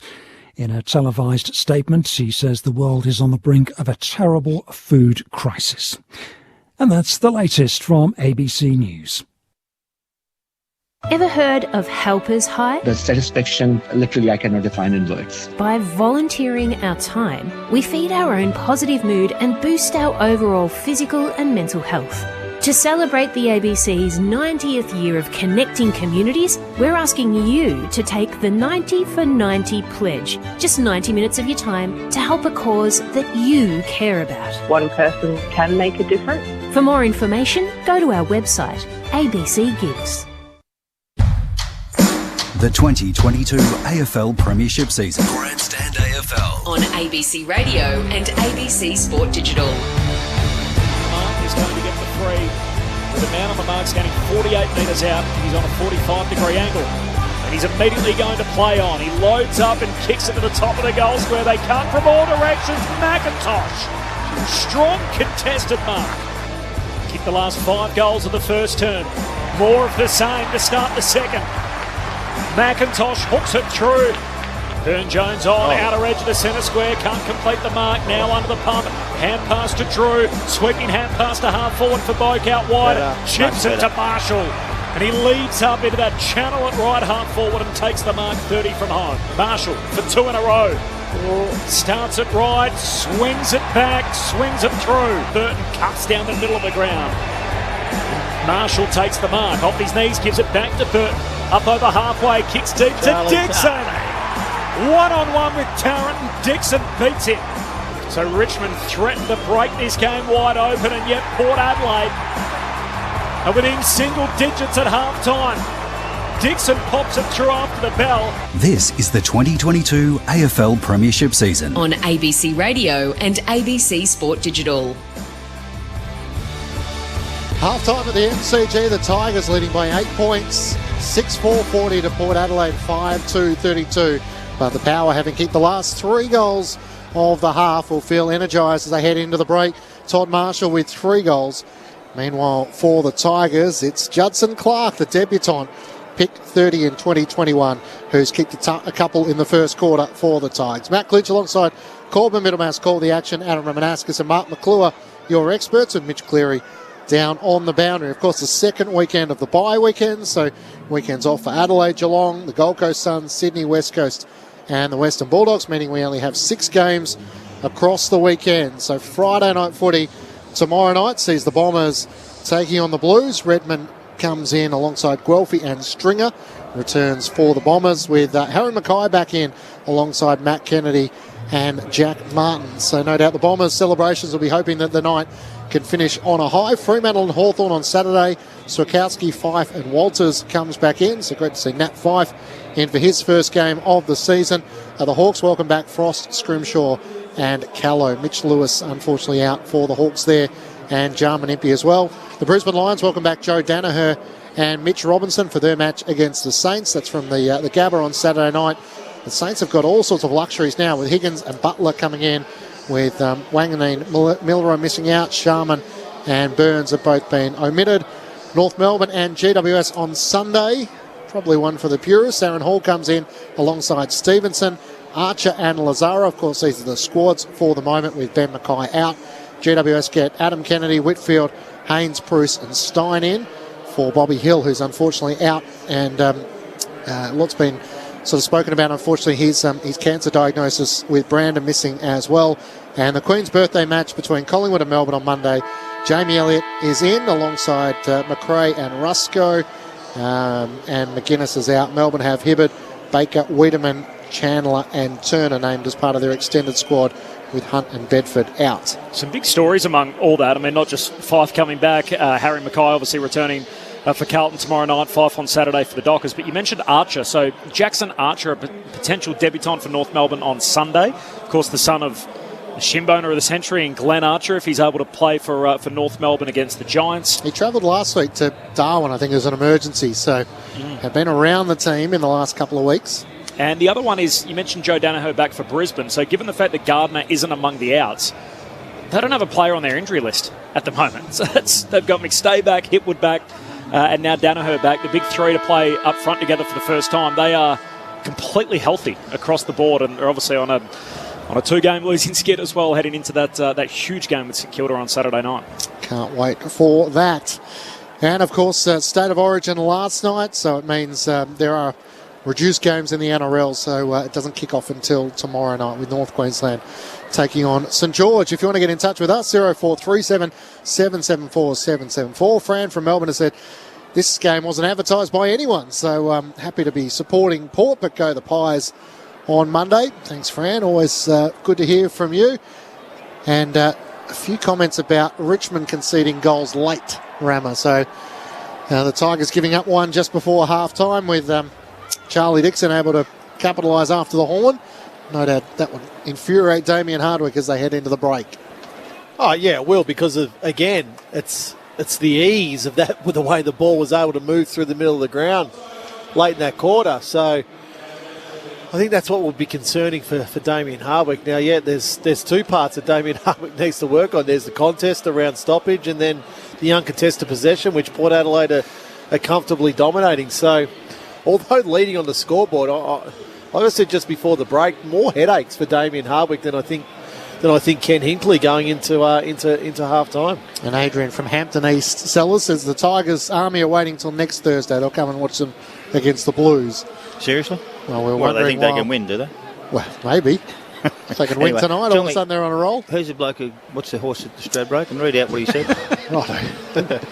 When I get to that. While you're doing that, Gillon McLaughlin was in Tasmania today, obviously about the licence for a 19th team in the AFL. He said it would be contingent on a new stadium. So the 18 presidents are obviously going to vote in August. They're only considering the option of a new licence. They're not considering the potential of a team relocating to that part of the world. The stadium would be a multi-purpose venue on the Hobart waterfront. The plans were revealed in March, which were estimated to cost about $750 million, which, to give you some sort of context on what a new stadium costs, the stadium in Perth cost $1.8 billion. So that may be on the lighter side, $750 million, although it's not going to be 60,000. It'll be a 25 to 30,000. Yeah. I don't think they're going to gather more than that. Okay. The price was only an estimate, though, wasn't it? It wasn't a Lockhart number, I think. Everything's going up, as you well know. So, but 750,000 is a hell of a lot. 750 million is a hell of a lot. Yep. And the whole thing is that there's only 400,000 people in Tasmania. Now they're relying on all the place coming down from Victoria and all that sort of stuff to fill up the place and make it work. But they need to have a roof. Gill said it's too cold. I said, really? They've been playing footy down there for 150 years. Hasn't been too cold for them. Yeah, the Tassie guys love the shorts in winter. One of the great stories of the first half, Mitch Cleary's wandered around. Mitch, down to you. Thanks, guys. I'm here with Jared Clark, Judson's father. Jared, can you believe what's happening right here at the MCG? No, he started pretty well, the boy, so no, it's good. He's asked for 30 tickets tonight. Take us through that moment when he kicked his first goal at AFL level. Well, yeah, we were pretty pumped. I knew he was going to kick it. He's a good straight kick, so I knew he was going to go through. So, and just before the second half resumes, just take us through his footy journey. So, East Ringwood boy, he's kicked a few goals at that level. Found his way through the NAB League program, the under-18 level. Take us through his journey to Richmond. Oh, well, as he said, East Ringwood, and then he had a knee reconstruction at East Ringwood, and then got over that, went to Stingrays, played school footy at Yarra Valley, and then, lucky enough Richmond picked him up. So, yeah, it's been good. And just finally, with a party kick on post-game tonight if the Tigers get up? Yeah, I think so. If you're heading out, we're probably heading to the precinct if anyone wants to come. Enjoy the rest of your night. Cheers, thanks. Thank you to Mitch Cleary, and thank you to Jared Clark, who's sharing in the joy of his son with his first two kicks, producing 2 goals. And I think they're still on cloud 9 and the second half still to come. So it can only get better from here, Corby. How's that for the public shout-out too to come and join the after party if you're around afterwards. Second half action underway. Port Adelaide with the last 3 in the game. Richmond lead it by 8 points. There's a free in the middle. It's going to Dion Prestia. He had his jumper tug trying to hump that footy. And he can send Richmond immediately inside their forward 50. Kicks one very high to the hot spot. Spills down to Houston of the Power. Hand pass away to Wines, and he flicks it out further wide to Amon. Off the back flank for Port. That's a great kick. Kicks down the members' wing to Dixon. Gets to him on the bounce. Hand pass to Lockie Jones. A little fumble. Jones goes to ground. Looks for the safety of the boundary line and finds it. Good job by Jones. A throw in, 70 out from Port Adelaide's goal. Lost his feet, so he put it to the boundary. And neither sub used Kane Lambert for Richmond and Martin Frederick, one of the Frederick twins for Port Adelaide. Finlayson doing the ruck work tonight. Up against Nankervis, who palms it down, but straight to Boat. Tries to tunnel it to Rosie. Finlayson put on a good block to clear the path. How far does he puts run? the pedal to the metal, runs to 50. It's not a great kick for Marshall. And Gibcus didn't quite take the mark, but he does bound onto it. In the left back pocket, kicks up towards Noah Bolter, who takes the mark. He veers away from Aaliyah, kicks out in front of Shea Bolton, race after that. Bonnet charges after him, corrals him, can feed the hand pass over the top to Rioli, back to Bolton, left half forward, looks inside 50, vacant, goalmouth. He went for home and missed everything to the near side. Out of bounds on the full. And he shouldn't have went for home. No. Ball should have went to the top of the goal square. Justin Clark was there waiting.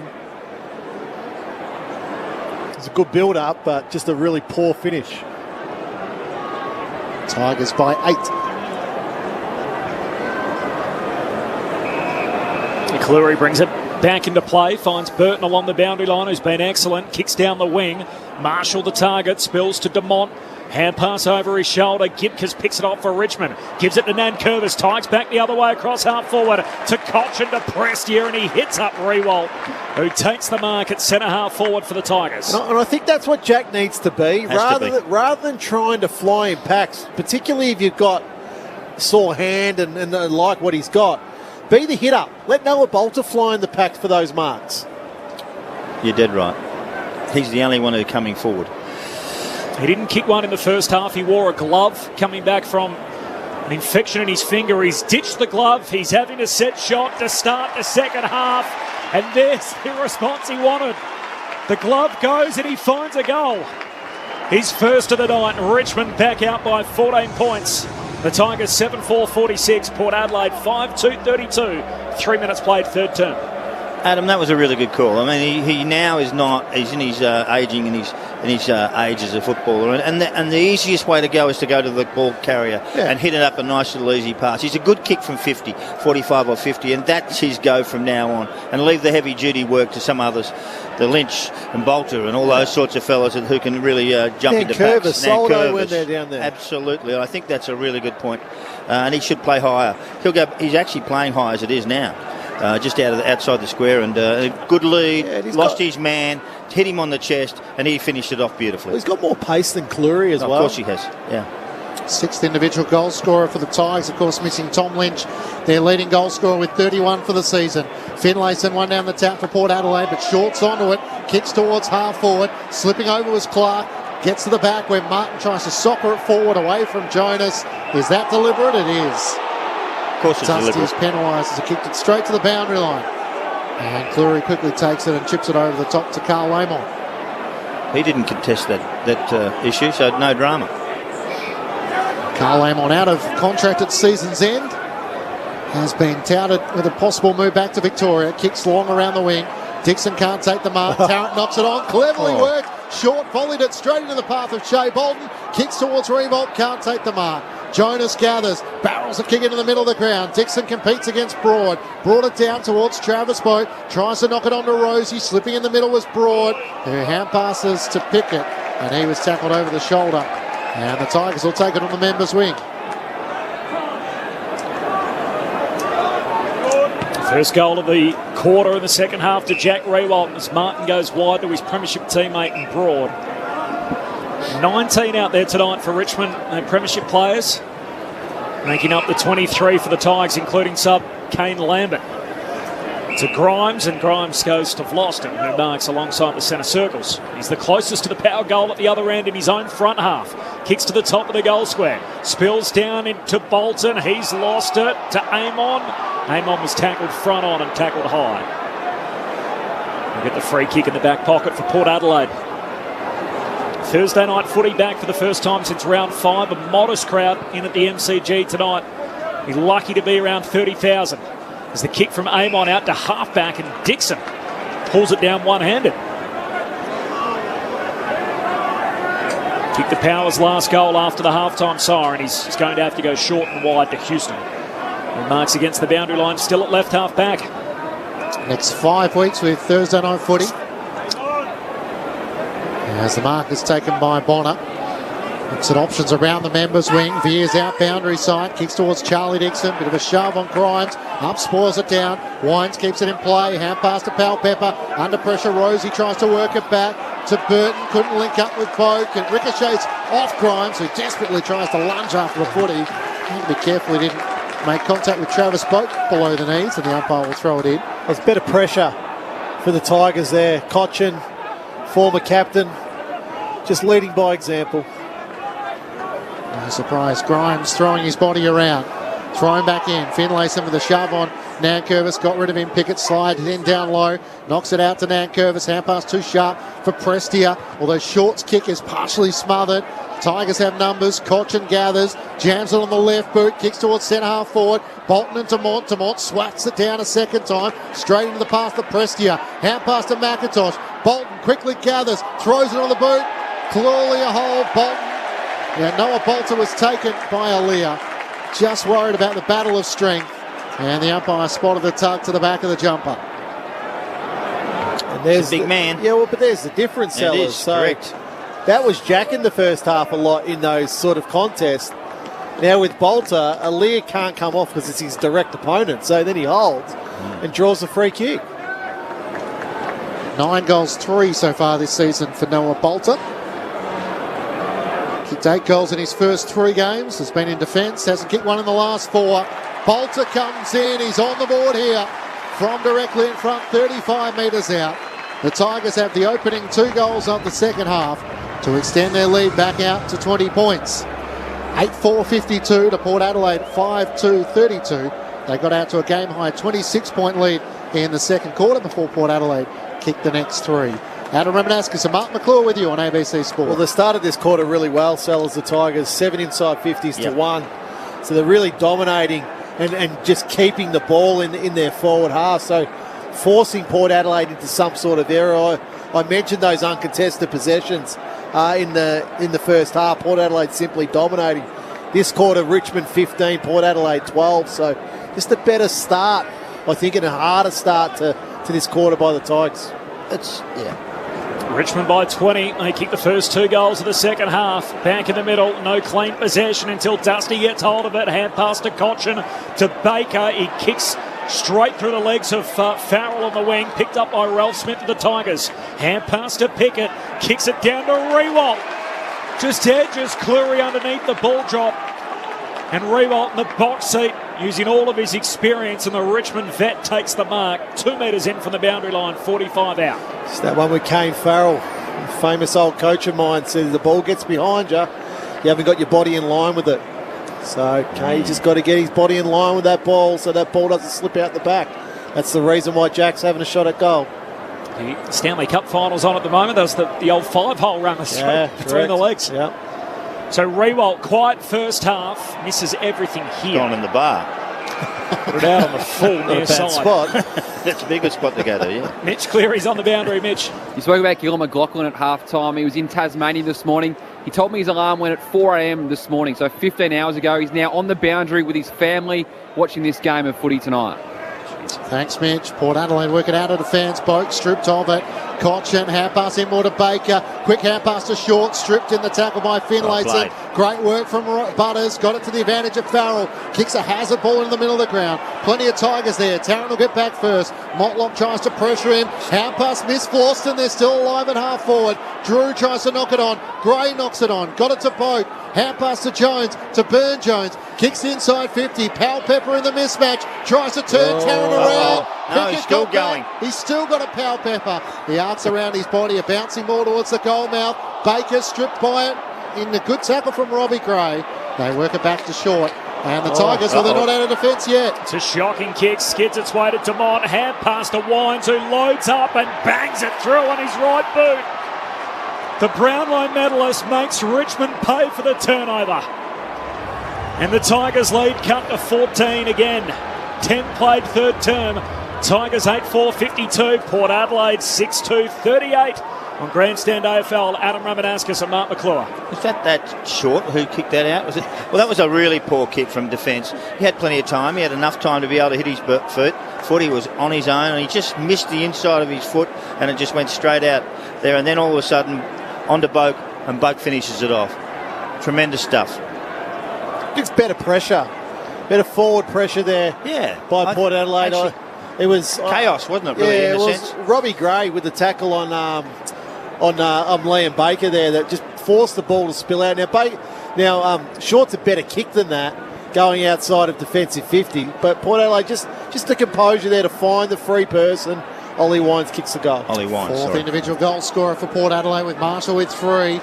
From the stoppage, a chance for the power as Amon kicks towards half forward. Motlop worked underneath it. Rioli's hand pass down low for Baker.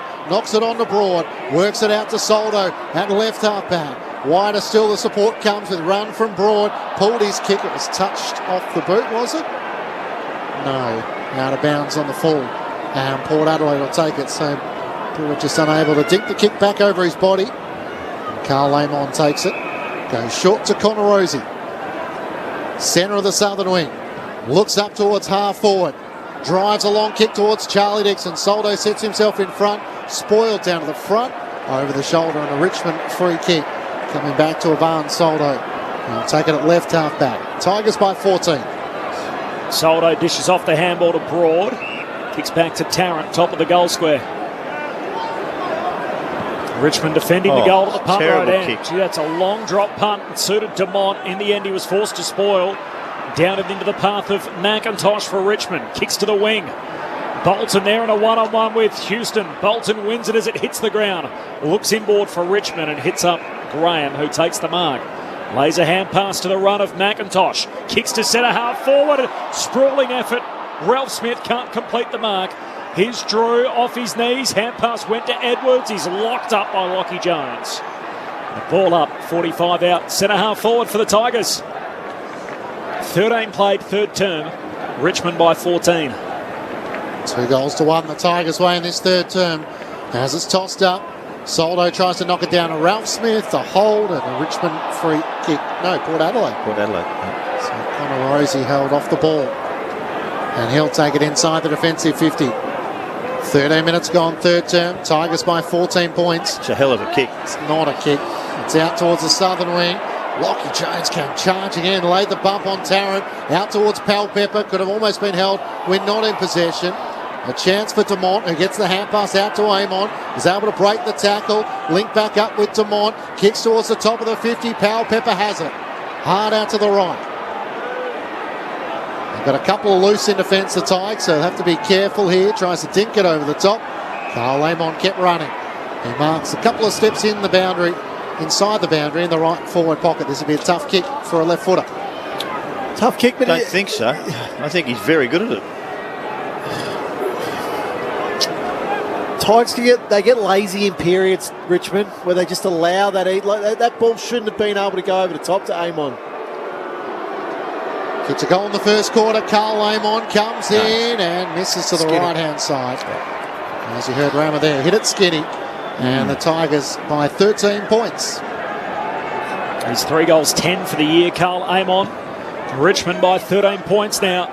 As Rioli with the long kick down the wing. Rewalt trying to climb in the pack, can't complete the mark. Skids through to Rosie. Hand pass to Farrell, the left footer. Short kick to Jones. Dusty was on the bottom of that pack in which Rewalt went flying through. He's only just back onto his feet now. Farrell gets it back, hits it to the hot spot. What was that for? Finlayson took the one-hander in the pack. Oh, you can't be serious. And the umpire spotted a marginal free kick when there was a heap of bodies competing for it. And somehow that is rubbish. It's been taken off Finlayson. Vlosten kicks it into the middle of the ground, but he's turned it over. Aim on the 1-2 with Wines. There's another whistle. That's just a marking contest between Finlayson and Vlosten. Wines will get a free back here for Port. Inside the middle of the G. He kicks it to the top of the goal square. Gibcus puts his fist through it straight down to Drew. Hand pass away to Finlayson. He gets his shot at goal and he doesn't miss. Finlayson hooks it through. And the opportunity that was taken off him moments ago comes back and he cashes it in. Richmond's lead cut to 7. 16 minutes played in the third term. The Tigers 8-4-52. Port are coming 7-3-45. Well, that's the best thing Finlayson can do. Take his ruckman forward. He's more athletic. He can get the ball. He uses it. They handball it out to him. He's around that pack. He's sharp and he kicks a really good goal. Work over the ruckman. Get on over him. Nankervis, Bolter, all those guys. When you get a chance, take them to where they don't want to be in the forward line because it hurts them. They're not as agile as Finlayson, who's really, really good around goals. There's a little bit of justice in football at times. Sometimes there is, yeah. Just the 5 inside 50s for Port Adelaide in this third term. They've kicked a couple of goals, so they've been efficient when they've gone inside 50.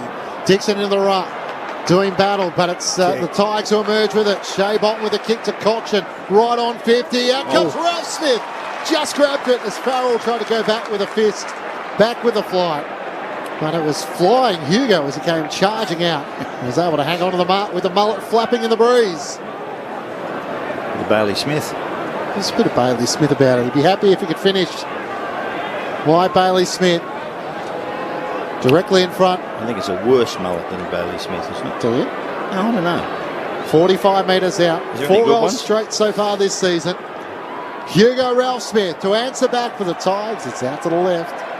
And a minor score. Tigers lead by 8 points as we tick past 17 minutes gone in the third term. Mitch Cleary on the boundary. Your fingers get cold on a night like this at the best of times. How about Stephen Motley? They've had about 4 or 5 goes at getting his dislocated finger back in a lot of pain down here. He is right that they are strapping it up now. Thanks, Mitch. As Bonner comes out of the defensive 50 for Port. Holding the ball. Farrell lays a tackle on Pickett, who tried to walk him. And Pickett has been caught. Grabbed the footy, took a couple of steps, took the tackler with him, and Farrell in the end got him to ground and rewarded. Sends it down to half forward. Lockie Jones crashes the pack for Port. Comes back to him at ground level. 60 out from goal for Port. Hand pass to Amon. Dumps a kick inside 50. Good mark. Dan Rioli up in front.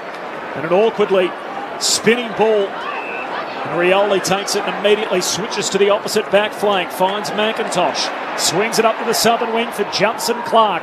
The 18-year-old down to half forward for Rewald. Bangs bodies with Cleary. Marks, plays on, looks inside and turns it over. And Houston takes the intercept mark, top of the goal square. Had Bolter deep and Ralph Smith a little closer to him. He split them both and kicked it straight to the power defender. That's not like Jack to pass it, is it? Just made a bad mistake there, Jack. Bit similar to the Port Adelaide issues in the first quarter. Yeah, it is a bit like that. Inside 50. Absolutely. As Bonner drives it up towards half back and Willem Drew takes the mark. Right half back. Chips it over the top to Travis Boat. Outside the field of play. And he was able to claim the mark just inside. They look more comfortable, Port, don't they, Rama? Yeah, a little bit more. Yeah. I think they've got their ball movement going again. Inboard to Carl Amon, possession number 10 coming up for him in this third term. Up towards Powell Pepper, who is nudged underneath. Boat tries to keep it alive as McIntosh taps it towards the boundary line and a throw in. So Tigers leading by 8 points. Amon the leading disposal getter on the ground with 25. Houston with 22 and Burton with 20. So what's that? 5 forward Port Adelaide players with 20 or above. And the Tigers with Prestia with just 17. Richmond by 8 points. They did lead it by as many as 26, but Port have kicked 5 of the last 7 goals. Free kick here as Amon took on one too many and dispossessed by Bolter. Free kick for Richmond on the wing. Heads down to half forward. It clean bowls Rewalt. Out the back, Bonner collects, shakes the would-be tackle from Bolton. Hand pass to Houston. Back flank for Port. Short kick to Boat. Loops a hand pass over to DeMont. They want to go here to Power. Hand pass to Butters. Moving down the southern side of the ground. Chips out wide to Jones. Between wing and half forward. Kicks long to Marshall. Well done, Marshall. That's and Marshall takes the mark. Right forward pocket for Port. Just shook Gibcus before the ball dropped and he was horribly out of position, the teenager. And now Todd Marshall has a chance to go back and try and make it 4. Just a little bump, isn't it, Salas? Yeah, good forward craft, you would call it, because you're allowed to use your body, not your hands. Yeah. And he did it beautifully. Just takes Gibcus off balance. Marshall then balances himself back up and takes an easy mark. So after being down by 26, all of a sudden, Port. Oh, no. Oh, no. And Todd Marshall from 10 metres out has kicked it straight across the goal face for just his 5th miss of the year. He was 23 goals for before that, spitting distance out from the goal line and has shanked it across the face. Richmond now by 7 points. Board brings the Tigers back into play, kicks up to Soldo. He takes a good contested mark in the pack at left half back. Wants to feed it off laterally. Rioli's pushed up, he marks in front of the Richmond bench. Looks further afield, he's got Cochin at half forward, goes for the big boy in Nankervis. Cleary spoils it down, Nat tries to drag it in, Cochin squeezes a kick inside 50, Edwards gathers, out past to Graham, run down by Burne-Jones. Great chase and he got him. One for the Port Adelaide defender as he locked the tackle in, wins the footy back in the left back pocket. Tigers by 7 points. Oh, Jesus. Trying to come out of the defensive 50. Port, and it comes back to Cleary, jams it on the boot.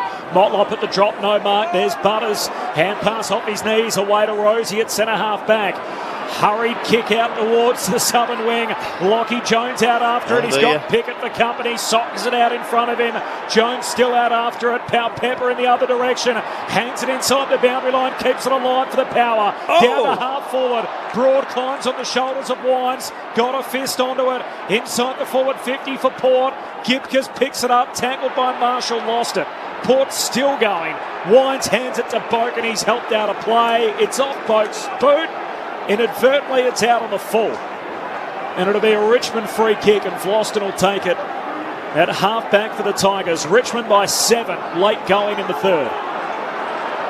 Switches to Ralph Smith, who takes the mark. Hand pass to short. The two combined. Ralph Smith looks into the middle of the ground. Kick missed. Edwards, and Port Adelaide have the numbers. Jonas gathers, chips it over the top to Burne-Jones. He nowhere to go. Left half back. Well, Farrell just came off from the bench. He did. That was convenient. I didn't see him. As he just slipped in, presented himself, He's a handy and player, now this bloke. 50 against Hugo Ralph Smith. He can kick this. Or was it Dan Rioli who didn't backpedal on the mark? He can kick this. I think you're right with Hugo. Yep, in the protected zone. I knew one of the two would be right. Farrell wants to load up. We saw him kick a couple of goals down at Canadian Park, and the Tigers run away to the lethal lefty. Kane Farrell waltzes in and knocks it down. And the Tigers lead is all of a sudden just a point. 8-5-53 to Port Adelaide, 8-4-52. 23 minutes gone, third term on ABC Sport. All of a sudden the Power with 3 goals to 2 in this third term. Well, it was obvious what was going to happen there with Farrell. And you look at when the 50-metre penalty was given, no Richmond player made a beeline to try and get on the mark to slow him down. So I think it was Jaden Short who was the closest to the mark. But by the time he got there, Farrell had played on and rolled onto his left foot for an easy goal. So Richmond really poor at identifying Farrell as a really good kick. And he slotted that easily from 50, so it was a beautiful kick of the Ralph football. Smith was the one. He's a super kick. Super. Port haven't led since the 12-minute mark of the first quarter. We've now gone 24 into the third. It's Richmond by a point. Scramble on for the footy in the middle of the ground, and the umpire calls for it. 11 secondary ball up. As Presti is tackled by Drew. Mitch Cleary on the boundary. Medical substitute card is straight out for the Power. Trent Dumont out of the game. Martin Frederick to come in. I'm trying to work out what it is, but it's a pretty quick decision down here by the Power Medicos. Thanks, Mitch. We'll come back to you as Edwards gets the clearance here. Kicks down to half forward for Richmond. On the hop, collected by Clark. He shanks it. Hurried kick goalward off his preferred left boot, but misses everything. No gains on that scoreboard. Richmond by a point. 8-5 to 8-4. 25 travelled in the third. Lear has the free kick. Up against the fence in the right back pocket. Kicks towards Todd Marshall, who takes the mark just in the field of play. Up alongside Ollie Wines, and Richmond didn't really have an aerial threat. So Marshall with 3 goals next to his name. Should have probably had 4. Kicks up the southern wing. Charlie Dixon with the one-handed mark. Port Adelaide's forwards' confidence growing as they look to get involved in the transition. Marshall to Dixon. He now looks at options. And Finlayson's the next one in the line. The long target kicks towards him. Tarrant wasn't having any more of that. He fits it out of play for a boundary throw in at right half forward for the Power. Richmond by a point. 25 minutes gone, third term, ABC Sport. Mitch Cleary's behind the Port Adelaide bench, Mitch. It's a right leg injury for Trent Dumont. Just trying to work out whether it's ankle, calf or knee, but he is putting the jacket on. Martin Frederick warming up, so they'll get a fresh set of legs for this final term. Tigers by a point, late going in the third from the boundary throw-in.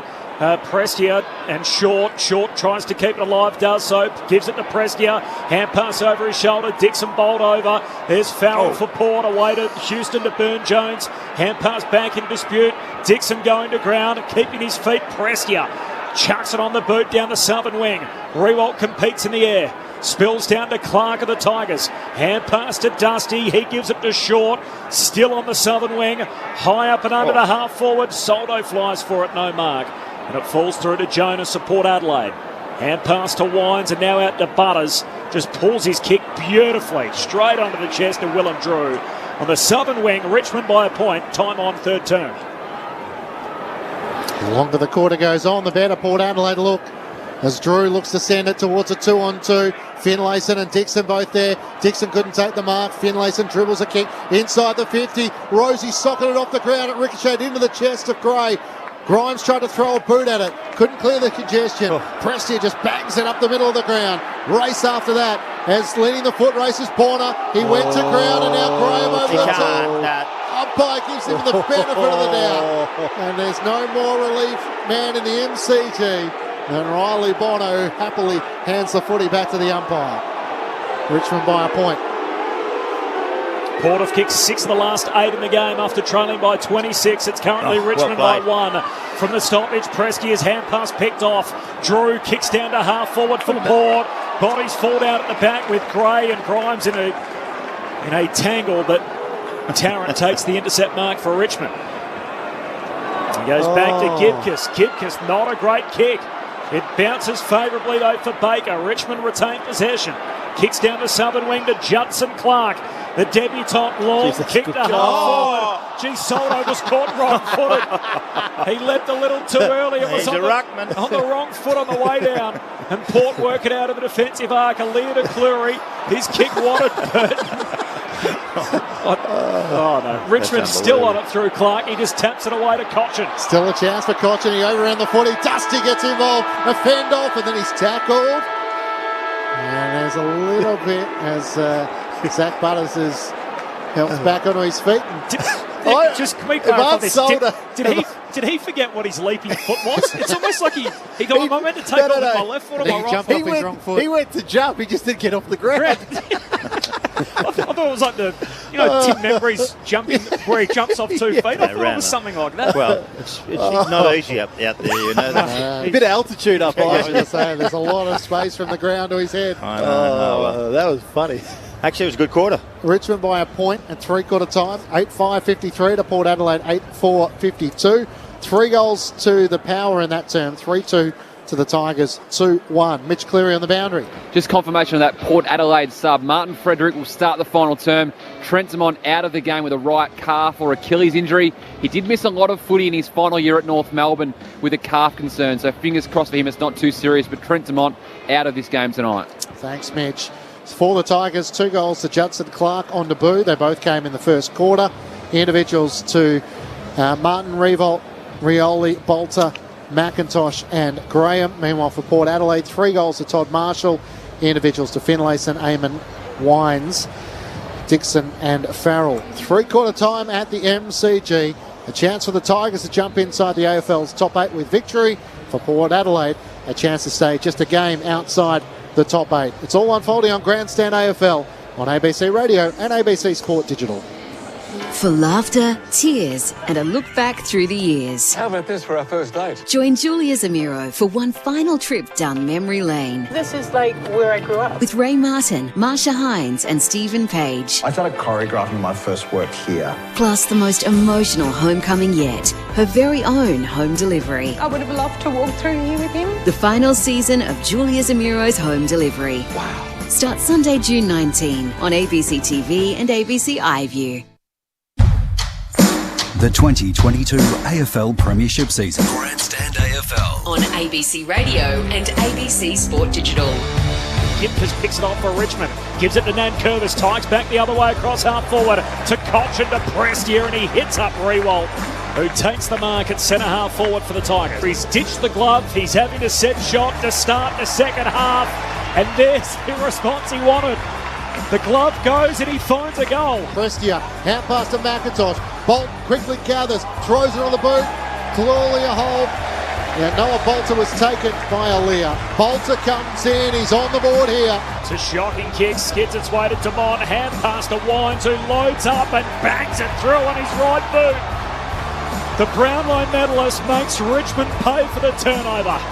Wines will get a free back here for Port. Inside the middle of the G.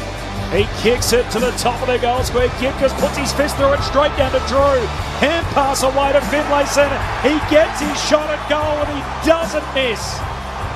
Finlayson hooks it through. This is the 2022 AFL Premiership season. On ABC Radio and ABC Sport Digital. Three-quarter time at the MCG. Richmond by a point on Thursday night footy on ABC Radio and ABC Sport Digital. Matt Clinch and Corbin Minimas calling the action. Mitch Cleary on the boundary. The thoughts of Adam Romanascus and Mark McClure, your experts. Well, it was a really good quarter for Port. I thought Port were really fantastic that quarter. They had a whole lot of stuff that was sensational.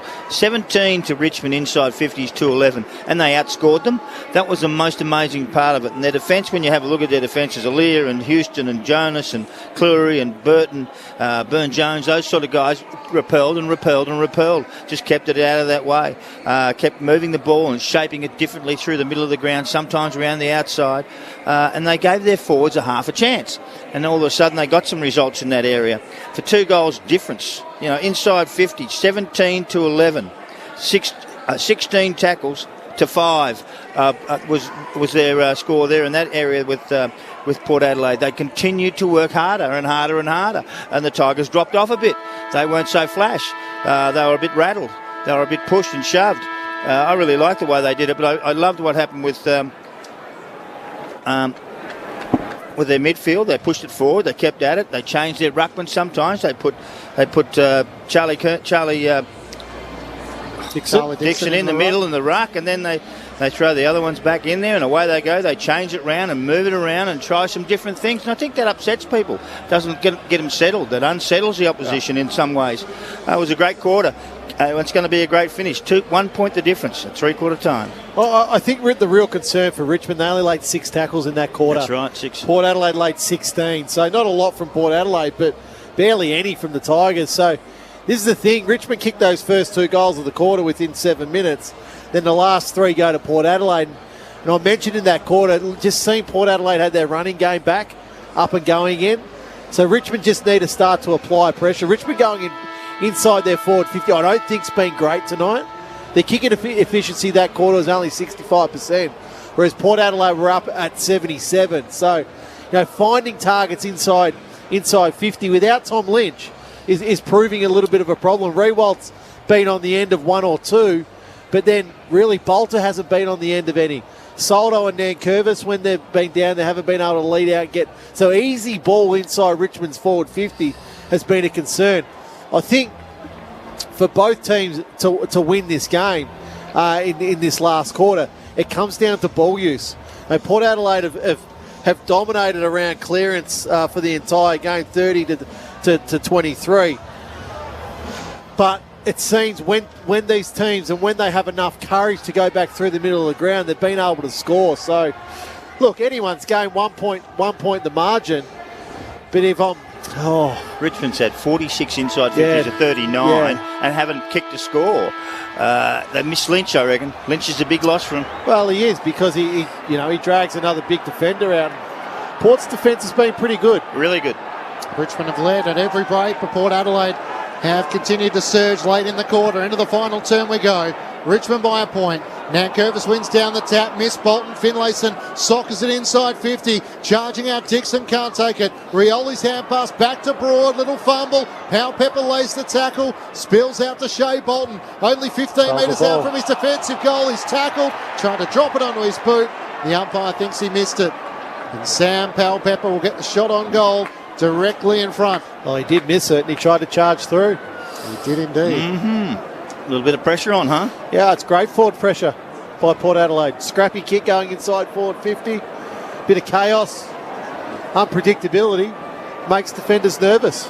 11 goals, 12 for Sam Powell-Pepper this season. The midfielder now a permanent forward.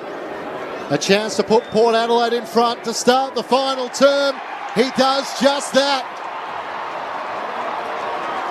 Port Adelaide are in front for the first time since the first 2 goals of the match. Port Adelaide 9-4-58 to the Tigers 8-5-53. The Power by 5 points. It took just a minute in the final term.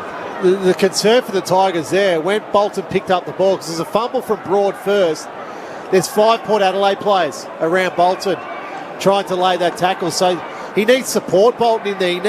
He needs black and yellow jumpers in there to try to provide us some support, to try to provide a path through.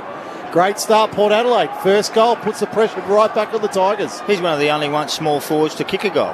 When you have a look at it, Amon was one and he's the other, Powell-Pepper. There's not too many others. Need Robbie Gray. First time they got their nose in front since the 12-minute mark of the opening quarter. Just the second lead change of the night. Back ahead go Port Adelaide. Out of the middle. Bolton, hand pass to Nankervis. His handball missed his target. There's Butters, throws his body at it, gets it out to Wines, kicks inside 50. Grimes and Gray, and Grimes works his way to the front. Wins the one-on-one between two of the most respected players in the game.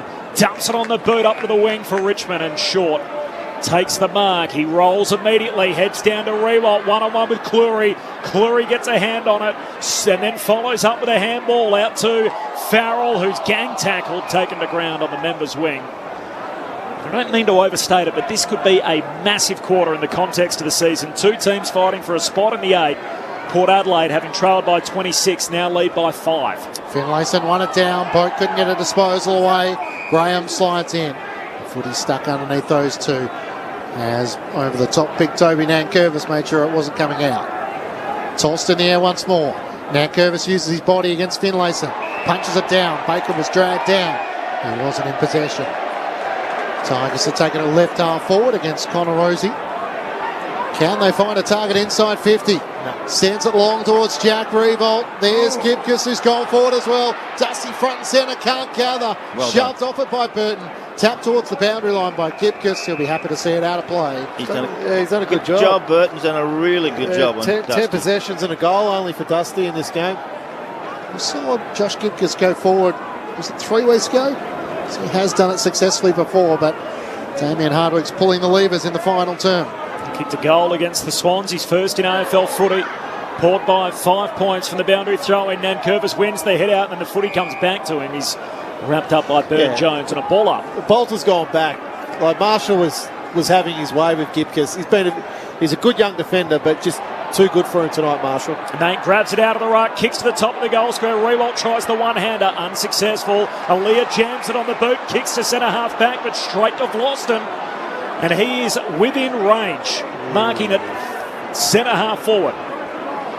We shall see. Bolter's got separation on Marshall riding. Shotgun is ignored. And Nick Vlosten's going to back in his right boot. He kicks a lengthy set shot. Didn't make this line. Hasn't got the trip. Free kick. It's going to Gibcus in a tangle with Burton, and Gibcus gets the free on the behind line. Was that it? Probably. No idea. That's a bit of a tiggy touch with one, isn't it? What do you do there?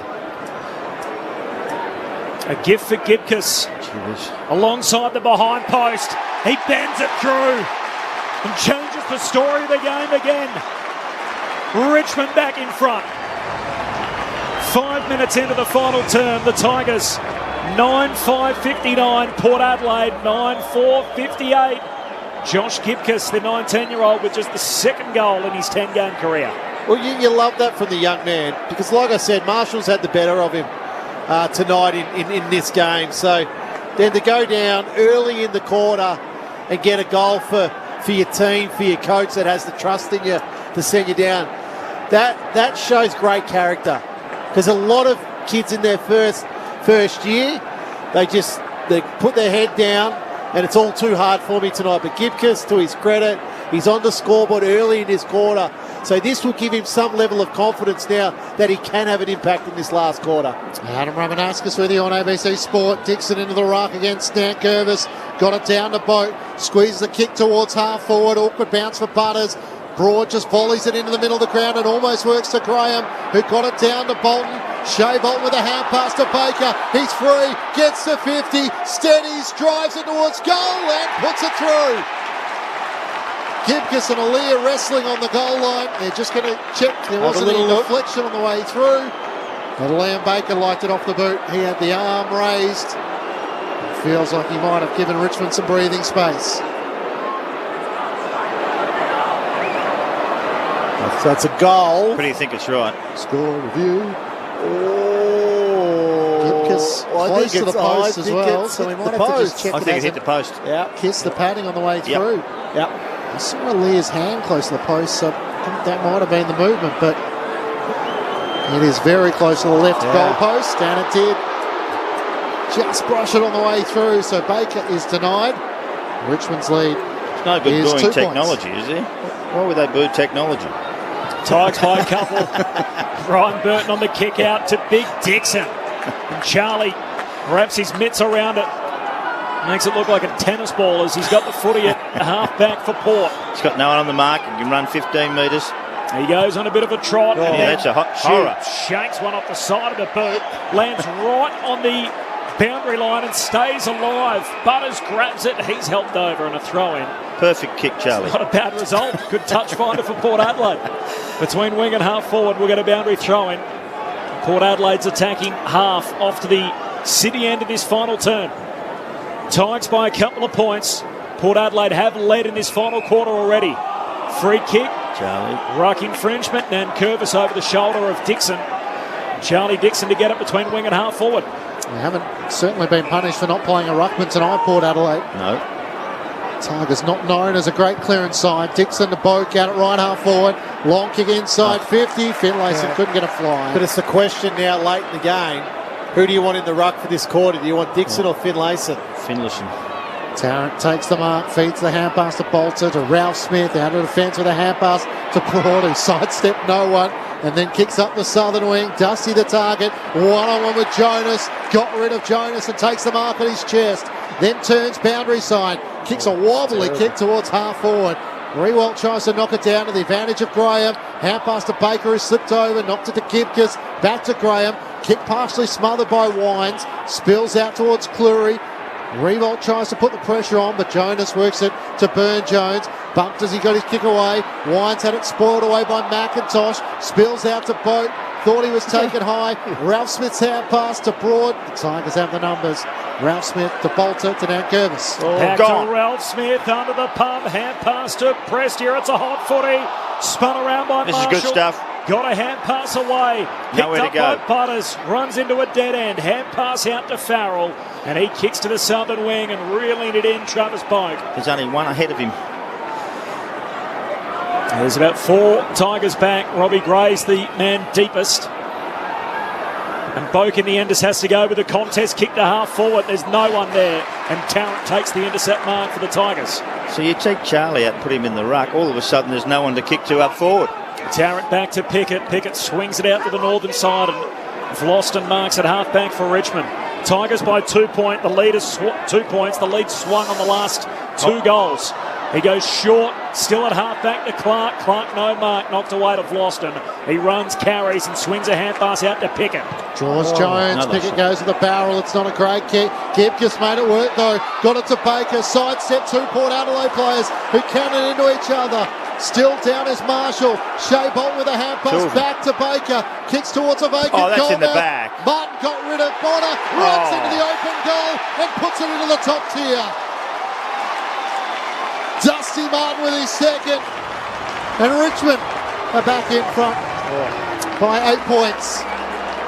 So it's not a good result for Port Adelaide as Tom Jonas and Zach Butters both come to the bench and both will have to have medical There's blood everywhere. concussion tests. So with Port Adelaide having already made their sub, with Fredericks in for Demont, this could be really costly for the Power. The fans just seeing the replay on the big screen. Dusty Martin extends Richmond's lead to 8 points. 10-6-66 to Port Adelaide. 9-4-58. Mitch Cleary. Yeah, it was similar to Warren Gillespie all those years ago. Both looking really worse for wear right now, so they'll need to go the concussion test, but both getting blood taken from their face. Zach Butters with a massive gash on the right cheek of his. Yeah, that was a big blow. Richmond by 8 points, 11 minutes into the final term, and a ball up again in the middle. Oh, they've given each other a kiss in completely the wrong way. Just a gruesome head clash. Blood all over Butters' face as he came off the ground. And that is a huge blow, not just going forward, but in the context of this game right here on the line. Hurried kick out of the middle from Baker, a high up and under, and Rewalt marks. 55 out, centre half forward. Kicks it into Marshall, who's getting back to lay the smother. Ricochets to Burn-Jones, Port Adelaide onto it. Hand pass to Rosie, comes wide with the kick, but at the drop, Ralph Smith leaves his mulleted opponent in Lockie Jones to the footy. As Ralph Smith goes across the ground to Jaden Short. So Tigers by 8, Jonas and Butters, some friendly fire, a head clash, and seemingly their night done. The sub already used for Port. Long kick from Jaden Short, and Cleary's back. Wow. Takes the intercept mark in front of the behind post. So what do you do here? Do they have the concussion test? They have to have the concussion test? They got it, yep. So they're out for 15 minutes at least. Cleary long towards Dixon. Tapped down by Tarrant. Jones tries to knock it on. Picked up by Short. High ball inside 50. Couple of power players underneath. Finlayson punches it in the middle of the ground. Bit of speed. Onto it, Connor Rosie. He bursts away. Kicks over the head of Powell Pepper, and Broad's able to double back and take the mark on his chest. Well, they're both not going downstairs. They're both sitting on the bench. Powell Pepper had to come towards the ball carrier. He keeps running away from it all the time. I can't believe it. The two fit available players on the bench for Port is Wines and Robbie Gray. Not the two you want off at the moment. Broad to Cochin, out to Rioli, kicks up the southern wing, where McIntosh can't take the mark and the umpire will throw it in. Mitch Cleary. So both players are looking pretty alert right now. So Butters is getting his right cheek attended to, getting some plaster tape put over that right now. Jonas a little bit higher on the head, but they are both pretty alert, so we'll let you know whether they do go through those concussion protocols, but both players in the front row of the bench, I think they'll be trying to get their way back on the ground. The AFL CEO still in the dugout, Mitch? No, he's probably clinchy. He probably slipped that one past them, probably. Here's Frederick on the southern wing. Hand pass to the run in Houston. Gives a handball over his shoulder, but straight to Pickett. Kicks Richmond to centre half forward. Rewalt needs a clean pick-up, doesn't get it. Trying to slap it away. Aaliyah grabs the footy, centre half back the Port.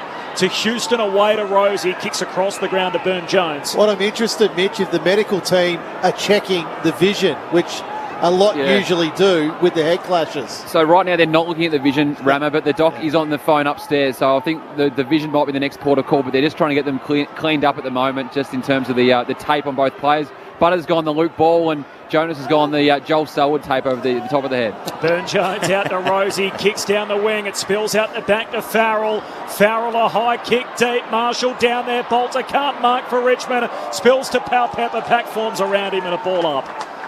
30 metres out from Port's goal. Richmond by 8, 14 minutes into the last.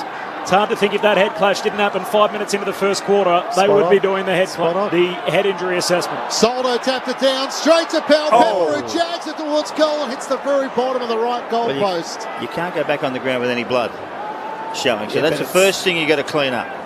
Sam Powell Pepper, no left foot, outside of the right, almost made it work. Richmond lead by 7 points.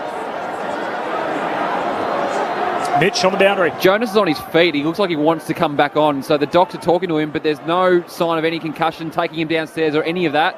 He's on his feet and got his hands on his hips like he's running to come back on the ground. Jeez, this is a big talking point. The head clash for Jonas and Butters, and usually this would be 15 minutes tapped out, checking both players to make sure they're okay after a heavy collision and a clash of heads, Mitch. And now on the field, Boak is getting to his feet really slowly. So another physio having to attend to him. He's a little bit proppy. We saw Paddy McCartan fail the concussion test, didn't he, by getting one of the answers wrong. I'm not sure about this. Richmond by 7 points midway through the final term. Boundary throw in half forward for Port. Soldo wins the hit out. There's a free kick. It's going Soldo's way. Had his arm held in the ruck contest. Goes short to Graham. No mark for Graham, no whistle. No, there is going to be a whistle. It's a front-on push and a free kick. Does the AFL CEO pull rank and say, take him down for a test? Jonas is I don't think he can. moments away from making his way back on the ground. It's up to the doctors, isn't it? 5 minutes after that heavy collision with his own teammate. Jack Graham for the Tigers drives the kick towards half forward. Gibcus was outnumbered. Houston dropped the mark. Gibcus taps it on. Good fight. Got into the path of Shea Bolton. Dodges one. Dodges two. Trying to get the hand pass to Dusty. Slipping in. Burn Jones to Port Adelaide. Kicks up towards Jones and Ralph Smith. Good mark. Well done. Jones in front. He would have got a free kick for a hold. He took the mark at right half back for Port Adelaide. Richmond by 7 points. Kicks up towards Charlie Dixon. Grimes in from the side. Was cannon into the back. And the reliable Tig will take the free kick in game 200. Such unwavering dedication always on display, especially underneath the high ball. He said in the presser during the week he felt like he was one bad hamstring injury away from potentially pulling up stumps. Good mark. Kicks up to Soldo, who takes it with his fingertips at left half forward. Soldo wheels, kicks to Rewald, and also Gibcus. Gibcus drops in the hole, can't mark. It's punched out of play by Cleary, a boundary throw in, 30 out from the Tigers' goal. Richmond lead the game by 7 midway through the final term. Mitch Cleary on the boundary. Zach Butters is back on the ground, so he's back in the field of play. Tom Jonas still on the bench. The Docs are having a quick look at the vision, but Rammer, it's far from extensive down here right now. Sickening head clash between Butters and Jonas 5 minutes ago, and they're back on the ground for Port Adelaide from the boundary throw-in. Forward pocket for the Tigers. Edwards trying to throw his body out. It comes to Amon though with the power. Hand pass to Wines. Comes out of the defensive 50. Lockie Jones leaping up. Can't take the mark. Spills back to him at ground level. Jones takes on 2 tacklers. Got a hand pass out to Pepper. There's no one up ahead. The old handball to himself. Now sockers it inside a vacant forward 50. Broad will get back first for Richmond. He could beat 3 of them, and then Broad cannon into Motlop. Powell Pepper still goes, tries to knock it on. Short slides in. Tarrant puts his body in the way of White. Powell Pepper dives in again. A third or fourth effort. Now he's going to be penalised, which just doesn't seem fair. And the Richmond fans love it. They need Robbie Gray to kick up. He's hardly touched the ball. Grimes has actually held him well. Disposals for Robbie Gray. He's had a quiet night. Very quiet. They need him up and going. Jaden Short gets the free kick for the Tigers. Richmond by 7 points. Kicks up the wing. Gibcus flies from behind against the Lear. Spoiled down to Drew. Hand pass to a stationary Amon. Tackled by Pickett. Lost it. Now the footy pinballs around. Gibcus lays a good follow-up tackle on Cleary. The umpire will throw it up in front of the Richmond bench. Mitch about to see the second come back on. Tom Jonas back on the ground. Richmond by 7 points. Game on the line. 18.5 played final term from the stoppage. No clean possession. Close to the boundary line and trickles out of the booted man Curvis. A boundary throw-in. Just forward of the wing for Richmond. Mitch. Just that crowd figure, 21,757. So it's probably lower than we expected tonight, guys. I'll try and get the stats up, but it's more than 8-9 years since Richmond's played that small of a crowd here at the MCG. Thanks, Mitch. Boundary throw-in comes down to Baker. Hand pass on the bounce through to Cochin. Kicks to his mate Jack. Can't take the mark. Aaliyah goes up. Jack follows up. Hooks the kick to the corridor and Bolton, dropping down to his knees, takes the sprawling mark back in the corridor.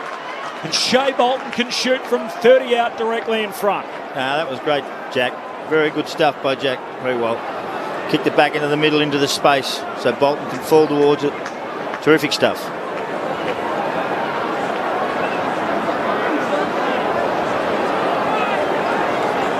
Shea Bolton.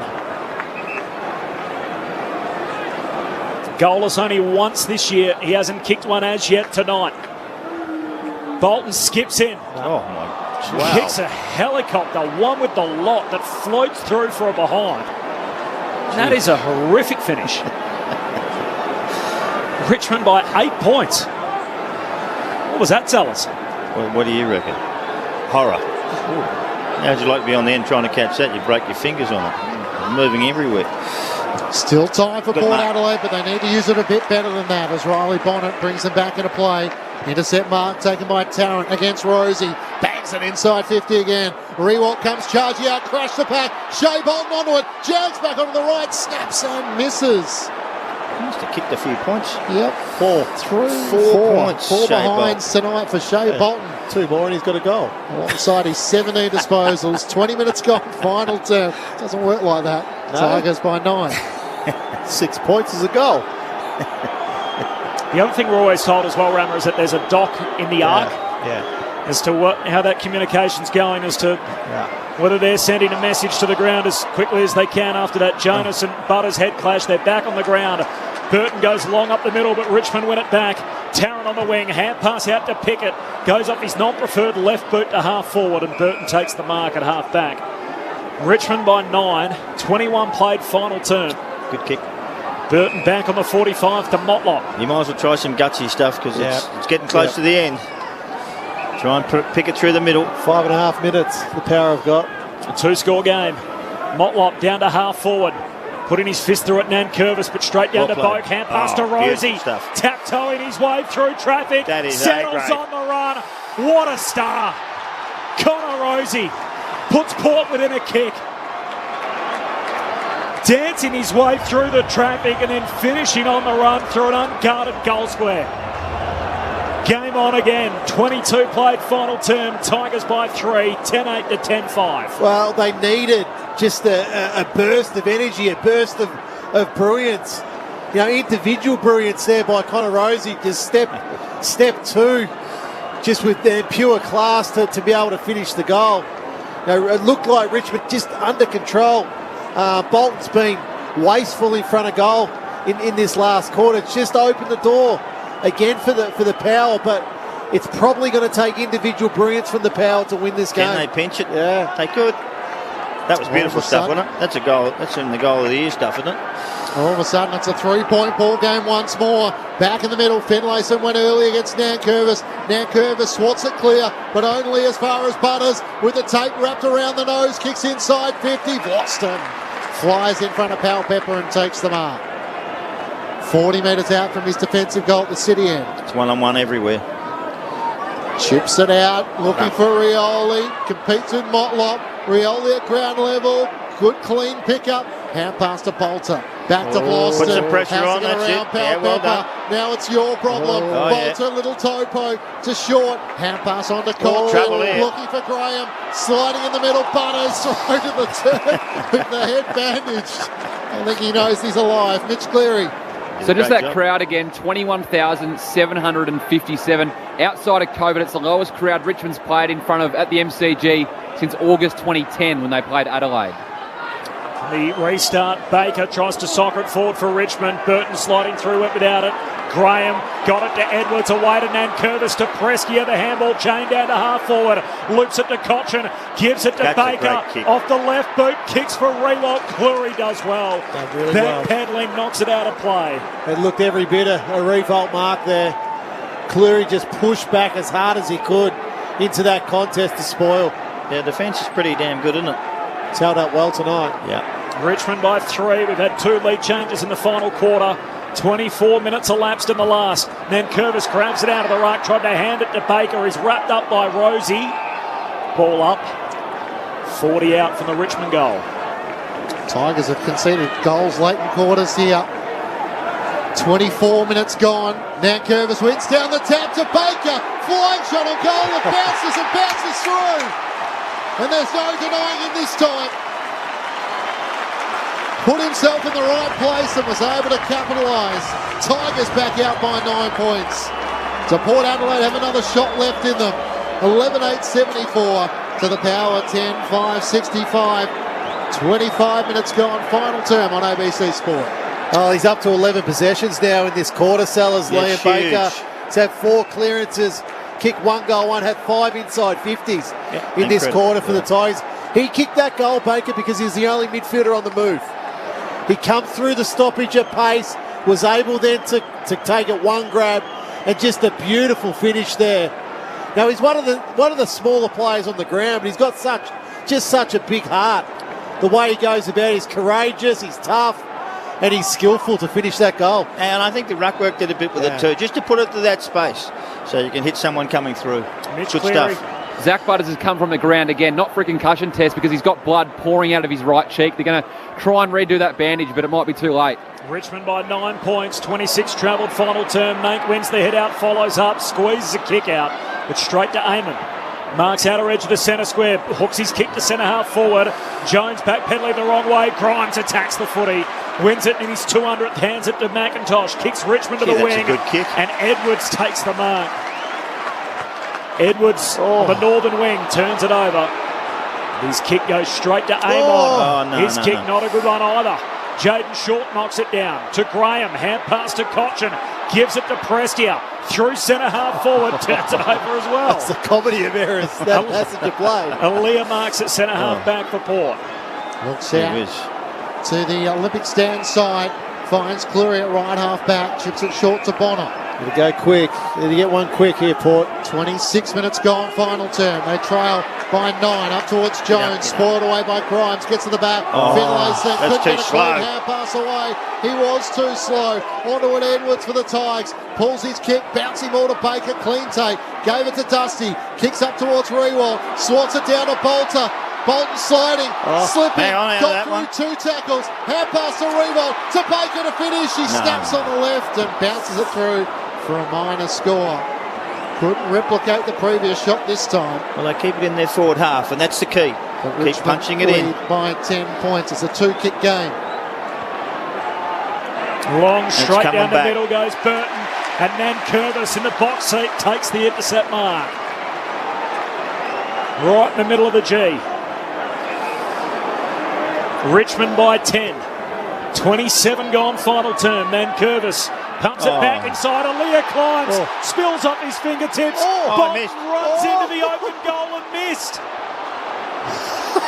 There was no one between him and the goal line, and he's missed from the top of the goal square. He could have kept on running, and Bolton somehow... 1-5 is kicked, is it? Has missed. Five behinds. Okay, he's got one to get. He may still get there yet. He probably will. Down the middle for Port Adelaide. Burton's kick. It's coming back. Prestia tackled by Boat. Jonas to Wines. Breaks through the Edwards tackle, but now it's Houston's problem. He's cannon into and holding the footy. And the Tigers will take it back on the edge of the centre square. They just keep pounding it into their forward line, continually keeping it in the arcs. And that's good stuff by the Tigers. They just won't let it out. McIntosh kicks to Baker, down low, he claims the mark. Sliding to his right. He gathers just inside 50. 2 goals, 4 in the final term. The Tigers, they could have finished this a little bit easier for the yellow and black fans in tonight. It's amazing that Shea Bolton can sit on top of the light towers and kick some ridiculous goals. And yet he's 10 metres out. He nearly tripped over his own feet running into the open goal. Amazing. He tries to dribble it along the ground. He rushed it. Dribble. Liam Baker, who's out of contract at season's end, from 50, goes whack.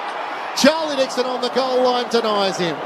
And it's a 12-point Tiger lead. He's been enormous in this last quarter, Liam Baker. They've kicked 6 points in the last quarter. They've kicked 3 goals, 6 in the last quarter. The boy from Pingareen in the southeast of Western Australia in Liam Baker. What a player he's become. As the Port work it up down the southern wing, Cleary kicks out to Drew, hand pass to Marshall. He rolls onto the right boot, kicks to Gray. Look how much he's outnumbered. 3-1 to beat. Gibcus gets back, knocks it away to Nankervis. And he hits up his premiership skipper 3 times over. Trent Cochin marking at centre half back for the Tigers. They're inside 50s this quarter, 18-9. Richmond's favour possession. 102-66 in Richmond's favour. Out to Broad, who takes the mark at right half back. Port Adelaide have only laid 9 tackles in this quarter. Works it over the top to Short. Could the yellow and black be about to roar back into contention? They're back into the AFL top 8 to start round 13. They see off a determined Port Adelaide by 12 points. A fighting fury, we're from Tigerland. In any weather you will see us with a grin, risking head and shin. If we're behind then never mind, we'll fight and win, for we're from Tigerland.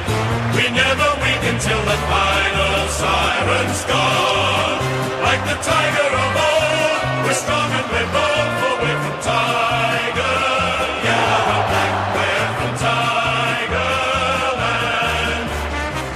The Tigers led by 19 points at quarter time, by 8 points at half time, by a point at three-quarter time.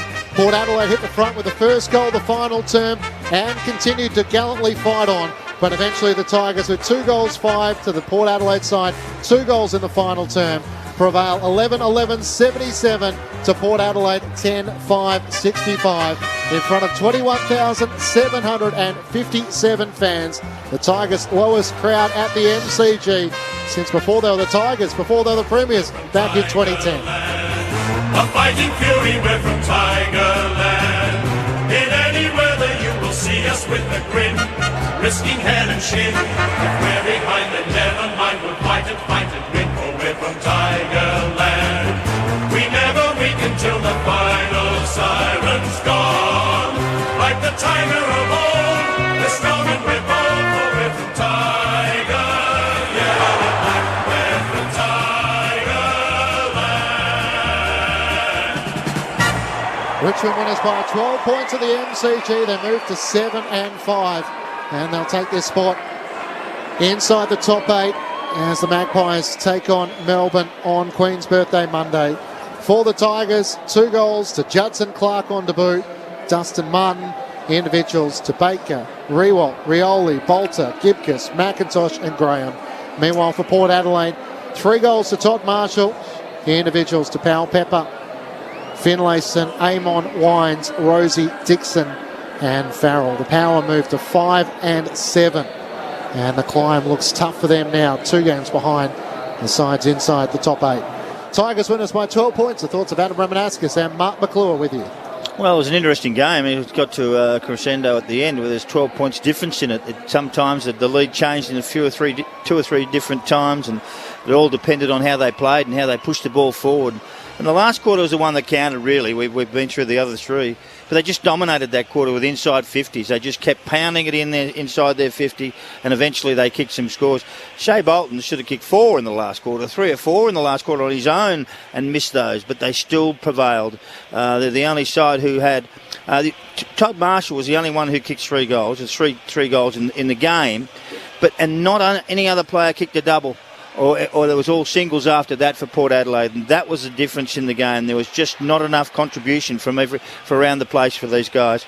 They had the ball inside 50 a hell of a lot of times, not as much as Richmond did that. It's 64-48. So you should win a game when you have that many possessions inside 50, and with a dangerous forward line with Martin and Edwards and all those sorts of guys. Jack Rewalt and Bolter and Jay Clark is a young kid, Judson Clark, who's just started. Shea Bolton, of course, but he kicked 6 points or 5 points, didn't he, for the game, and not 1 goal. So to me, the Tigers were prevailed really well. Their defence was good. Grimes was sensational, Robbie Gray. Let me tell you, he made Robbie Gray look ordinary tonight. Robbie Gray's a star, absolute star. Dylan Grimes is better, and he knocked him around today and lost their scoring power up forward through him.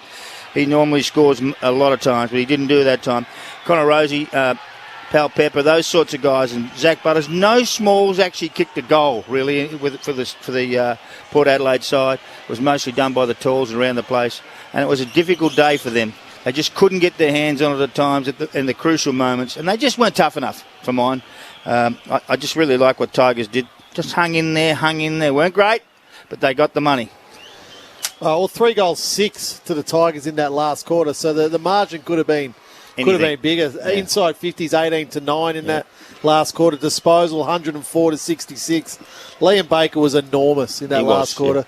Yeah. 13 possessions, 4 clearances, 6 inside 50s, 1 goal, 2. Now he went up and played around the football in that last quarter. Ended up with 26 possessions himself. I said this early when he kicked the goal. He's not the tallest in stature, but he is so courageous. He has a big heart, and he's very skillful as well, both left and right foot. I think the Power would be disappointed with that. I thought at times during this game, the Power, they had the ascendancy. They were running Richmond off their feet. They weren't allowing Richmond the chance really to overpossess the ball. They weren't allowing Richmond to pressure. But then that last quarter, Port Adelaide didn't pressure. They only laid 9 tackles in that last quarter. So that was a disappointing part, and I think that's where Ken Hinkley and his coaching staff will be really disappointed. When he wanted a lift, when he wanted the pressure of the contest from Port Adelaide in that last quarter, they just weren't able to do it. They weren't able to sustain it. The Tigers, well, they got a couple of goals out of their first gamer in Judson Clark, which is a really good performance. They got good games out of Baker. I thought Prestia was really good earlier. Vlosten down back, he had 10 intercept possessions. Daniel Rioli continues to go from strength to strength the way he plays. Martin had a quiet game, 13 possessions, but hit the scoreboard twice. And they were important. A low-scoring game, 11-goal game. He kicks 2 of those, Dustin Martin. So, look, the Tigers now, I still think, and I said this right at the start, I think they're a very dangerous team. They continue to get pieces back. Tom Lynch will be back pretty shortly, so they get him back into the team. They probably lacked a little bit of that continuity when they were going inside their forward 50 tonight, where they really couldn't hit up too many forward targets. So, but a good win, a good hard-fought win for the Tigers. And Port Adelaide, well, it's back to the drawing board. They've tried this boundary sort of stuff now for a few weeks, and tonight it simply didn't work. They looked a lot sharper when the ball was actually going through the middle of the ground here at the MCG. He's the only one on the injury list for Richmond, Tom Lynch, so it feels a little bit, and we've said this a lot with Richmond, particularly over the last 2 years, when they're at full strength, they're going to be a handful. If they miss a few players, all of a sudden they go back into the pack. So they're in the top 8 tonight, which means they replace Collingwood, which means they haven't beaten the top 8 team this year. So the only one they've previously beaten was Collingwood. So they get themselves to 7-5, but really they haven't claimed a scalp so far. I think what the Tigers need is they need to keep Trent Cotchin fresh. He had 25 possessions tonight. Just keep his body fresh. And the other one that they want to get into some sort of form is Shane Edwards. He was quiet tonight, only to 12 possessions. Kane Lambert was the unused sub. When he's ready to go, he'll be right. They're just carrying Dylan Grimes off the ground tonight for his 200th game, and much deserved. He's been a true warrior of the Richmond Football Club. So on the shoulders of Toby Nankervis and Trent Cotchin, Dylan Grimes with the thumbs up to the Richmond faithful who lean over the fence. And what a player he's been for them, having taken a punt on him, an All-Australian, the best and fairest winner, 3 premierships and now 200 games. So no doubt that will mean a lot for him when his career does come to a close. So Tigers winners by 12 points at the MCG. There were moments where it was a tough watch, and their disposals inside 50, I'm sure, will be another part which Damien Hardwick would be keen to work on. So when Tom Lynch comes back into the side, does that settle their backline? Does Noah Bolter just become a permanent defender then, and they can settle down? I think he does. I think Richmond will have to make a decision between Noah Bolter and Robbie Tarrant. Yep.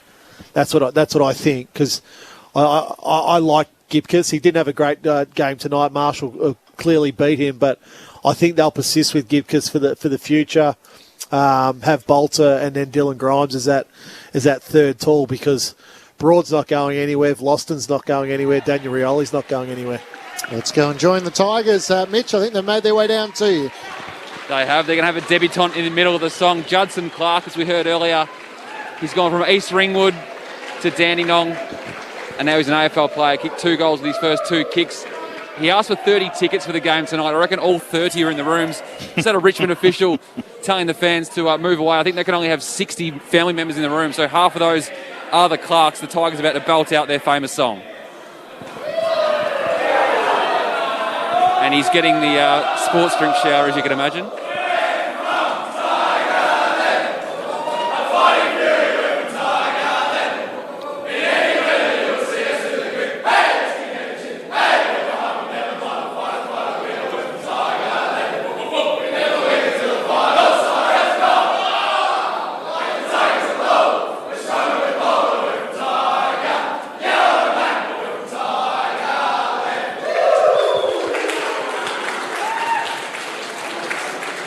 Now, Mitch, I might just set you a task. We've had a few messages come through about Judson Clark. So he was born in 2004, the same year that a certain Chris Judd won a Brownlow medal. If you can maybe just bump into his folks. I know you caught up with his dad, Jared, earlier, and just maybe ask where the inspiration from Judson comes from. Okay, I can see his old man right now. So we're about to speak to Jaden Short.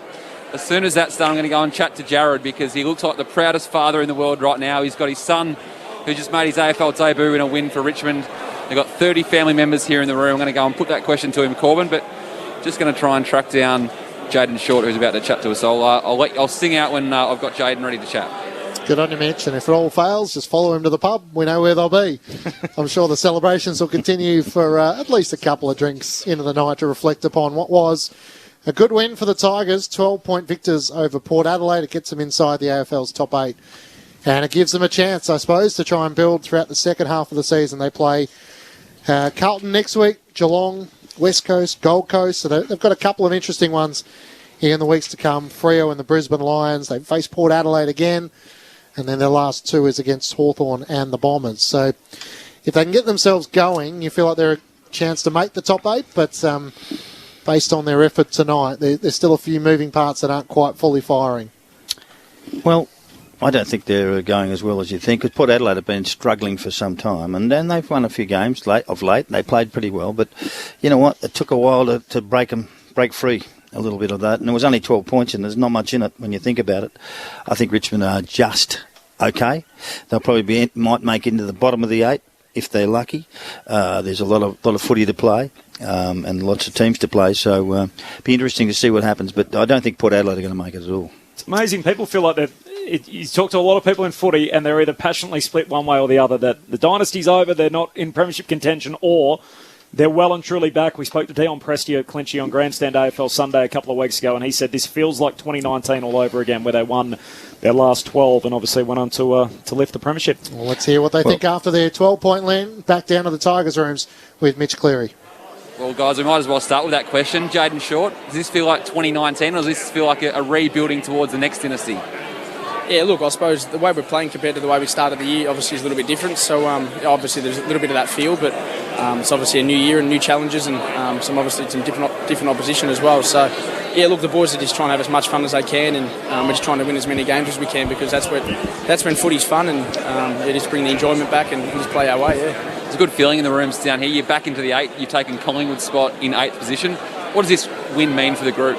Yeah, obviously last week or the week before the bye, obviously it was pretty disappointing to go down to Sydney, and obviously we wanted to come out here tonight and after the bye put our best foot forward and get another win on the board, because they all count this time of the year, and it's just good to get one on the board again. And obviously Port Adelaide's a great team, so we had to show up tonight, and I thought the boys showed up. Obviously they got pretty close, but we fought it out and got the 4 points. Debutant tonight, Judson Clark asked for 30 tickets. I think only 60 family members are allowed in the rooms. How did you go getting some tickets for your family tonight? Nah, they found a bit of room. Juddy's he's a great little kid. I love playing with him, I suppose. And since he's come in, he's put his best foot forward. He's done everything he can to get his spot. And as you've seen tonight, he's a handy little player. And we're lucky to have him. I'll throw you upstairs to Matt Clinch, Corbin Middlemass, Adam Ramanauskas, and Mark McClure. Well, Jaden, firstly, congratulations. No room for you in that back line anymore. You played a lot of midfield minutes today, you and Liam Baker. So, yep, you're out of the back line already. Yeah, I've been shafted out, and Kingsley's kicked me out. I'm not sure if it's an upgrade or a downgrade, to be honest, but I suppose I'm starting back in the forward line and a few centre bounces, so I'm not too happy about that. But our back line's really going well, and I just love seeing them play some good footy. And obviously I love being down there, but when you see them going as well as they are, it's pretty cool. Well, is there a reason for that change? Were you starting to feel like clubs were paying more attention to you across half-back, so is it trying to free you up a little bit more? No, not really, I suppose. It was just sort of something that the coaches thought they'd try against West Coast, and I was a bit nervous, to be honest. Obviously, I've been a backman for the last 8 years, and I took a few kick-ins in my time, so I was a bit nervous about going in the midfield, and if I didn't get a kick, the boys would have been into me. But no, it's been all right. I'm enjoying my time in there, and I've got some great players around me in there to sort of lead the way, but I'm just trying to get my hands on the footy as much as I can and just enjoy it. Jaden, tell me what Dylan Grimes means to your football club. He basically is our footy club, to be honest. If you were to sum up Richmond Football Club in a few words, his name's probably in it. He just gives everything to the club. One of the most amazing men you can meet. Obviously, he's got a busy life, but you wouldn't know when he's at the club. He's 100% there, and his investment in the boys, in his own game, in growing other players, and growing the club, it's just amazing. He leads the way on all fronts, and we're really lucky to have him, and I love him as a bloke. And he does it again. Robbie Gray's a really important player for them. He hardly touched the ball. Yeah, he can sort of rely on Dill to get those roles done, and he's just done it so consistently for so many years, and I suppose he hasn't had much recognition, but that's not really what he's about. He just does his job, and we love having him. Just the health of the list at the moment. You've got Tom Lynch out. He'll come back, I think, probably next week. Kane Lambert's out on the field at the moment, doing some stride-throughs. You leave out Morris Rioli Jr. tonight. It's starting to feel like you're getting some momentum now into the season, particularly with continuity with the playing group. Yeah, obviously there's been a couple of changes, and obviously Lynch is going to come back. But yeah, even with Morris and obviously Jake's going out, they're two very important players to us, and the way we structure up. There was obviously a different look tonight, and obviously Kane, he was a medical sub, so hopefully we can see him back out in the field in the next couple of weeks, I guess, and just sort of keep getting those wins on the board because they're important. Are you going to have a little word to Shea Bolton during the week and just ask him what's sort of going on? He's so mercurial that he nearly trips over his own feet with that last one that he put through for a behind. Yeah, I won't wait till the week, the middle of the week. I've already asked him, boys. He's tripping over his own feet, then he's missing. It's sort of harder to miss that goal than kick it. So he kicked 5 points, didn't he? 5 behinds. Yeah, he's a freakish player, and you can rely on him to do some special things. He does. Those points all count, and we'll take them. And a tenant at your house in Liam Baker, so the boys have praised him throughout the night. Yeah. Obviously, you would know him in a different way, obviously living with him as well as him being your teammate. What did you make of his night tonight? Yeah, he was pretty good tonight again. He's had a good couple of weeks. He's sort of got himself out of the forward line, taken my spot down back, and he's really stood up. He got himself around the footy tonight, kicked a few goals, and you can just sort of trust that he's going to play his role and give you everything he can. Puts his head over the footy every time, and he's just a great teammate. How does he go as a housemate? No, he certainly is a great housemate. I'm lucky to have him. Is he clean? He's gotten better.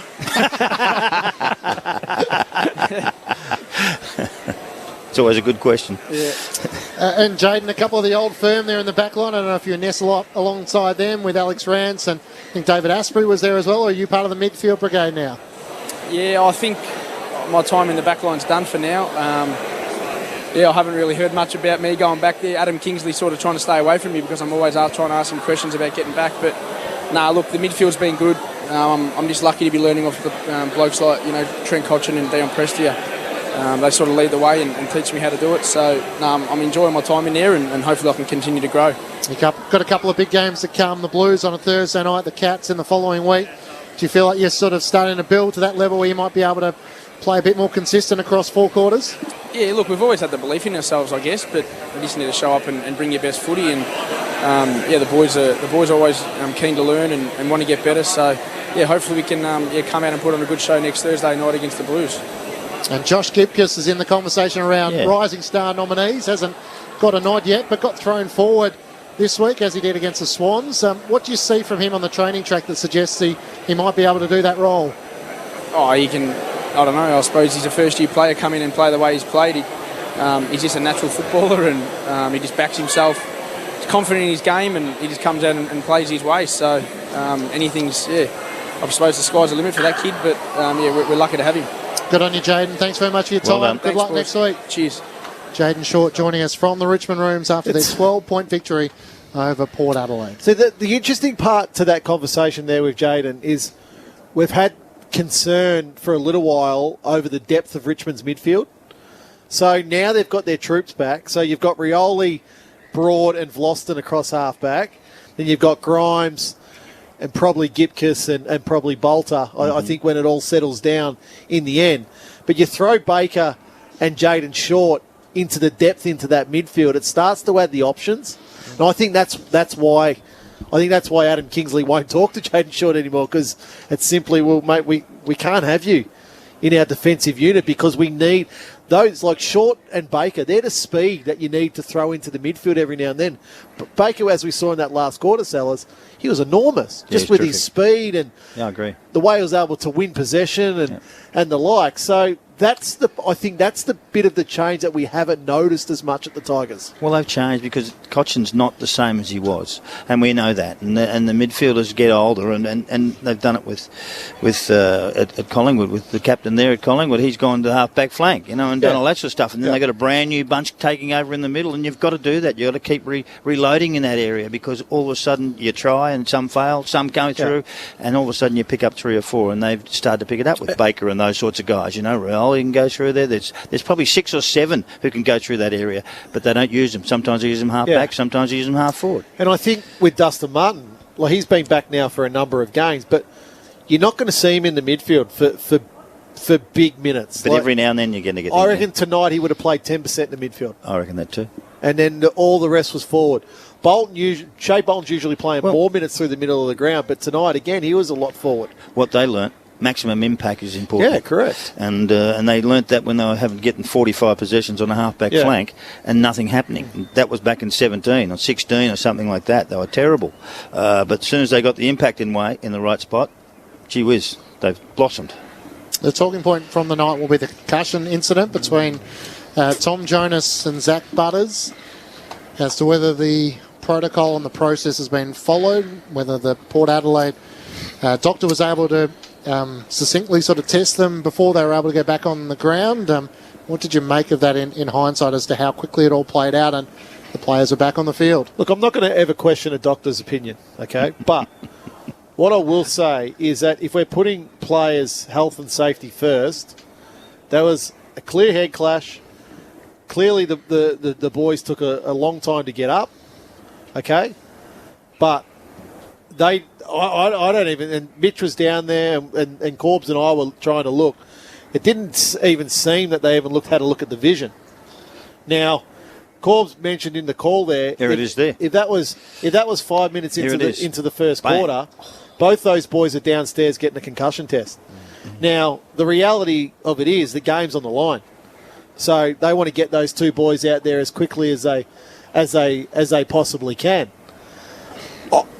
I don't like it because I think it sort of makes a mockery of what we're trying to do with our players to try to protect them and protect their head as much as we possibly can. But, like I said, I'm not going to ever question a doctor, but it seemed odd to me that wasn't checked. What do you think we should find? What do you think we're trying to find? Why do we have to find?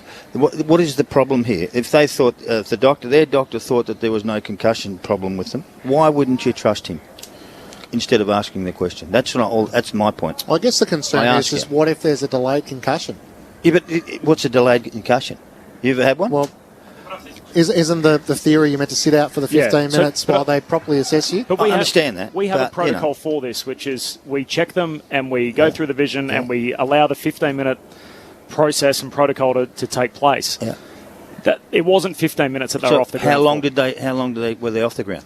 5 minutes max. Yeah. That was clearly accelerated, and at a certain point, and I tell you what, that's better than what happened in the old days. They put them straight back out there. And it was ridiculous, you know.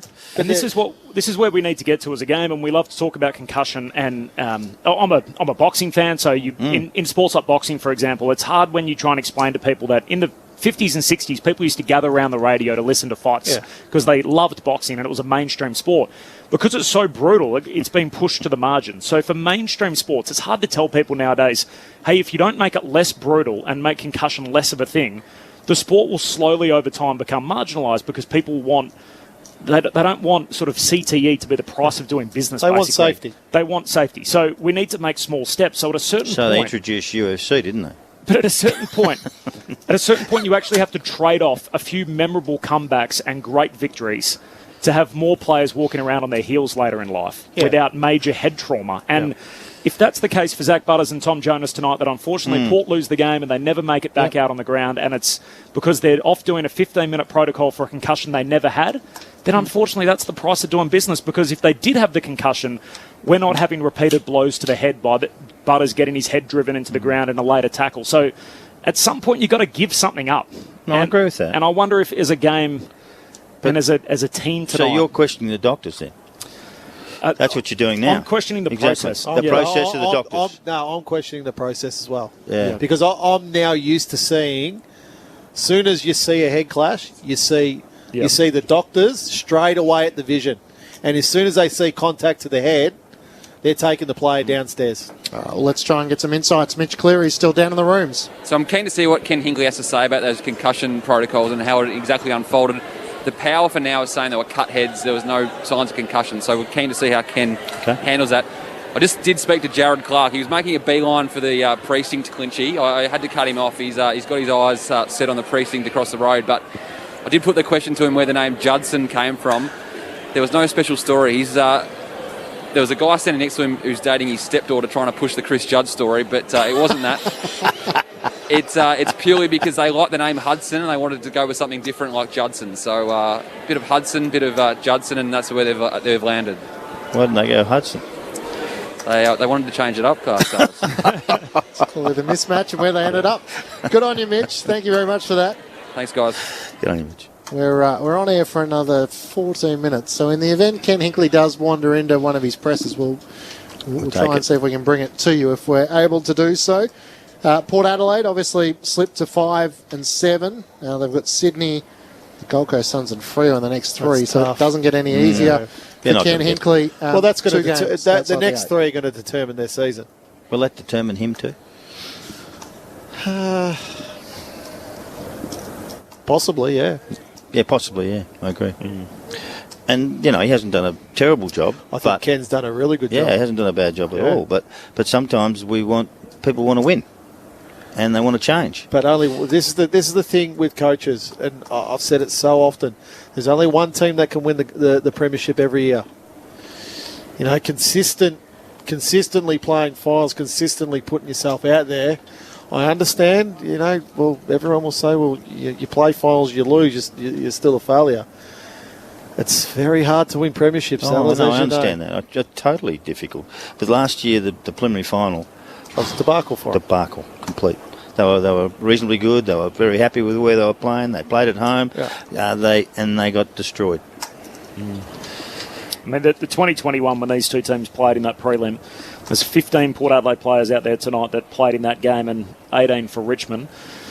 It'll be a fascinating next month, and it feels like a lot of these conversations we're all going to have them in 4 weeks' time, and it probably feels early to be trying to have that at the moment, but you sort of wonder where this is going to end up, that if they find themselves in a dogfight to make the 8, one thing I do know... That's clearly short on where they thought they were going to be. One thing I do know is Ken has given it his absolute all. He's an absolute terrific football person for such a long time, going back to his playing days when he was an All-Australian player for Geelong, and he's been a terrific coach at Geelong and Gold Coast and now Port Adelaide. So Ken won't die wondering. Oh, I understand that. And there's no one saying that, but your numbers get you. And they've been chasing so much of the season, having started poorly. Your numbers get you or people get you. Correct. That's what happens in this game sometimes. We all understand. So he's got a year to run. He's in his 10th year at the moment.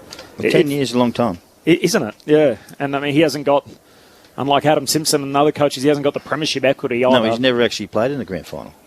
There you go. What did it take Damien Hardwick to win a premiership? How many years at Richmond? Oh, not that long. That's a great question. I reckon it was season 8 or 9, somewhere around there for Richmond. Right on the number, yeah. And obviously we saw Mark Thompson before that, and so it probably feels like in our game, more than just about any professional sport in the world, whether it's NRL, EPL, National Football League in America, whatever it is, that the job security in our game and longevity is far superior than any of those, because the trend recently for dynasties has been, stability, stay, keep the senior coach in place.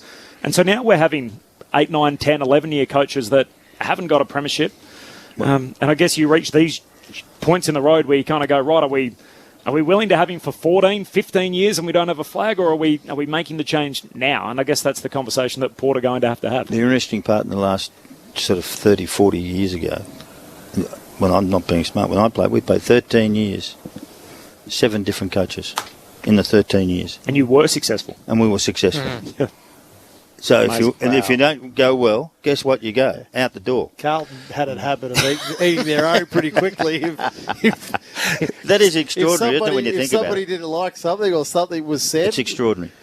7 in 13 years. Yeah. It's a good time. The point to your question, I think, Corbs, is if the club's still growing, okay,